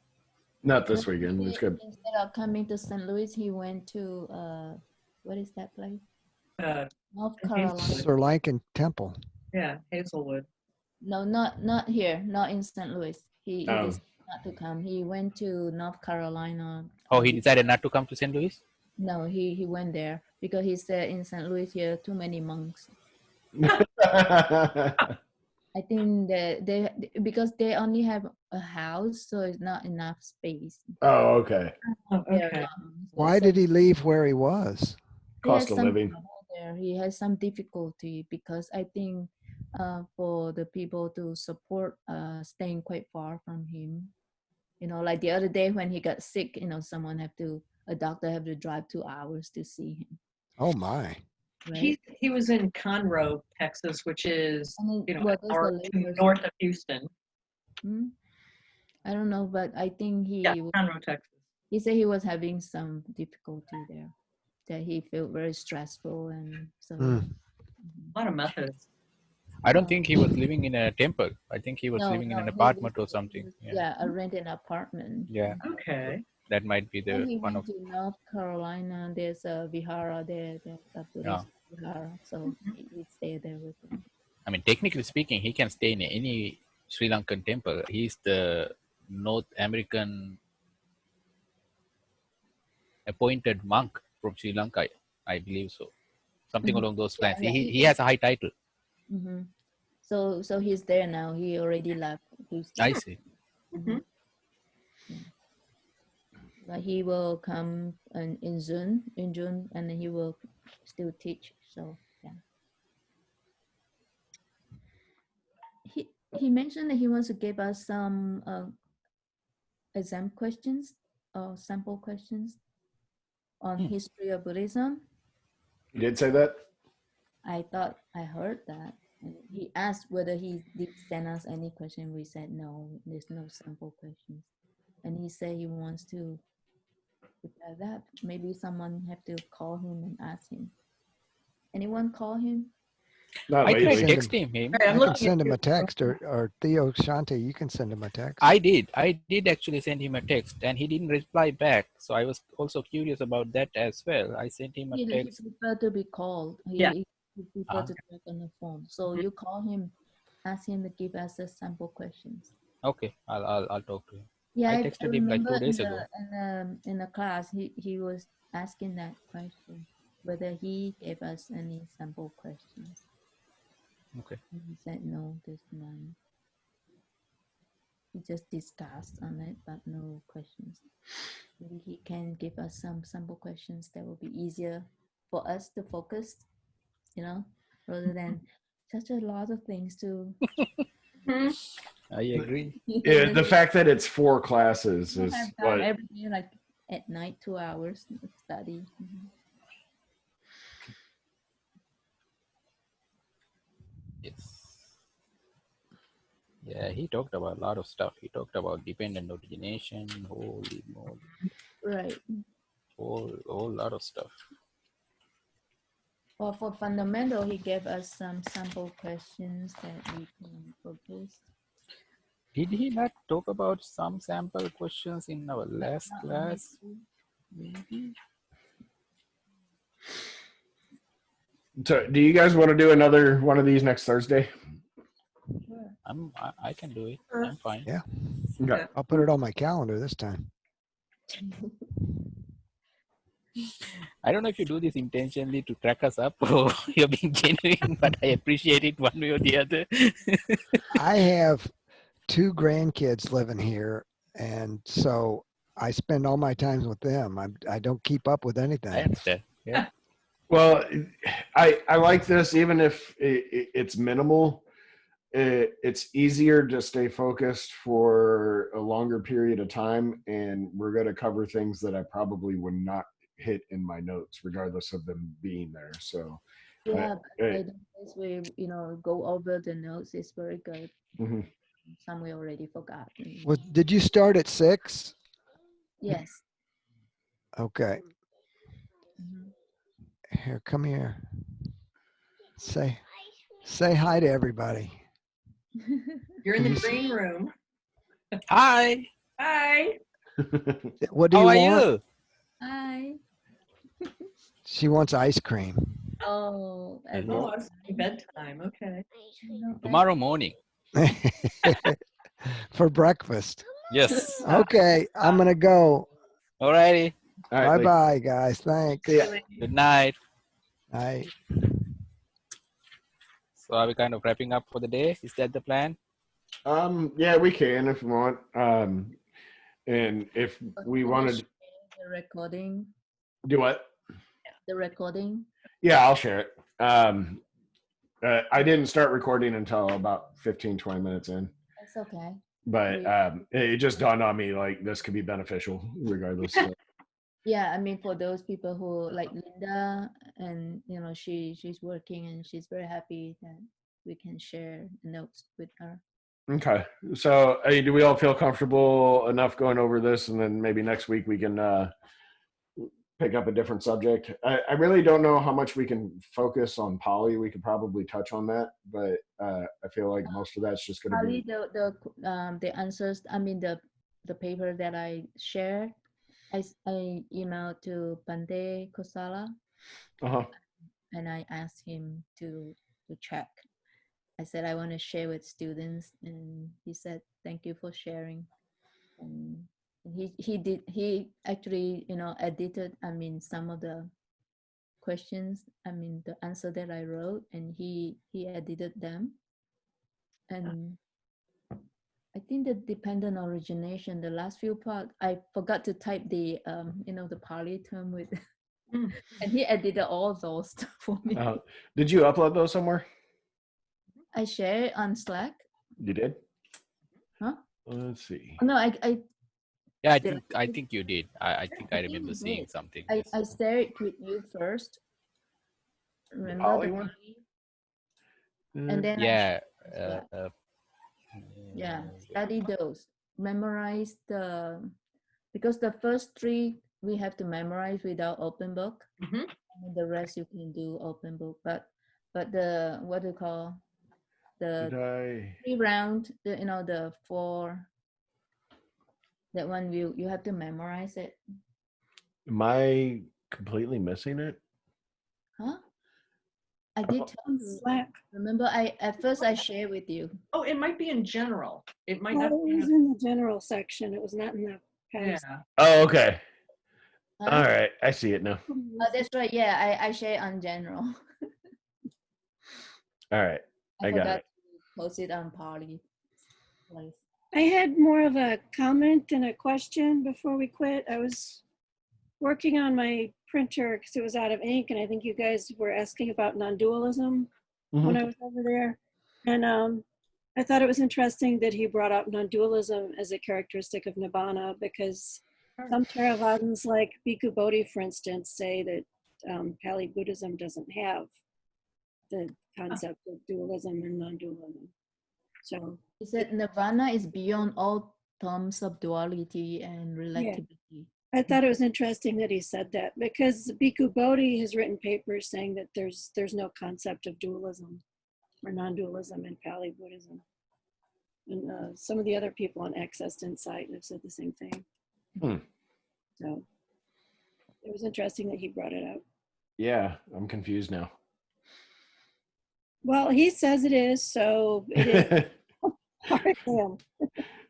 And I mean, it's a big concept, obviously, in Mahayana. Right.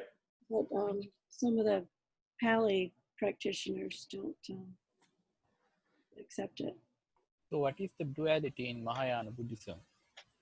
You What is stop made- seeing existence as divided into me and others. I see. Realize emptiness and non-self. There is no duality. I see. You see the world more clearly as it really is, rather than divided into the self and non-self, right? I got you. Everything is having a self. And then when you enter Nibbana or become realized, you can understand that everything is of no self. So that would be That's the duality. Yeah, duality would With reference to yourself and someone, yourselves to and others.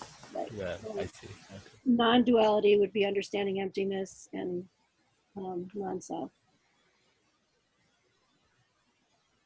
Awesome. Corey, Yes. at the beginning when we just touched on Pali out of sequence, you said you had something in the back of a book or something like that, or you were going to forward to a. Yeah, I get it. It's on my dead laptop.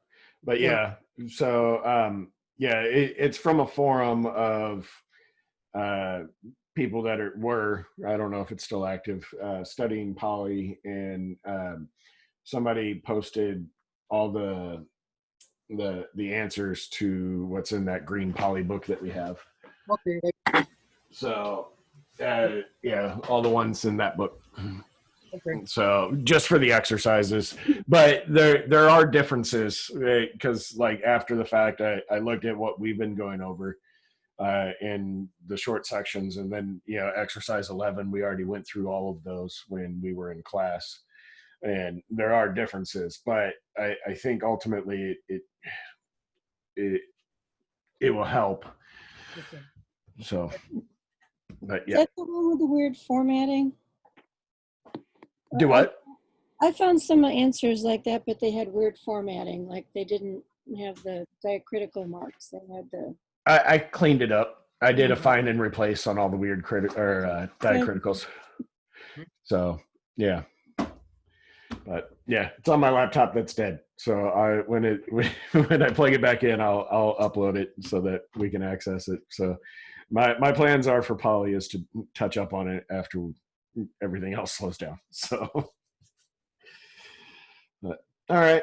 Anybody else got anything else? So next week is another pre-Buddhist. Yeah. Oh, okay. I don't know about pre-Buddhist. I mean, I think we can leave it open. I feel like we kind of revisited this enough to where maybe like everybody's mind kind of got jogged back again. But I'm open for whatever the group wants to do. I'm not impartial to anything. So we can kind of address it as we get closer to next week and see what we want to do, see what everybody's kind of struggling with, or just leave it open. We don't have to focus on one subject. Yeah. So. All right. Well, I hope this was beneficial for everybody. Yep. Yes. Very good. Nice to see people. Yeah. Nice to see everyone too. All right. Be safe. All right. See you guys. Take care. Thanks. Bye-bye. Good night. Bye.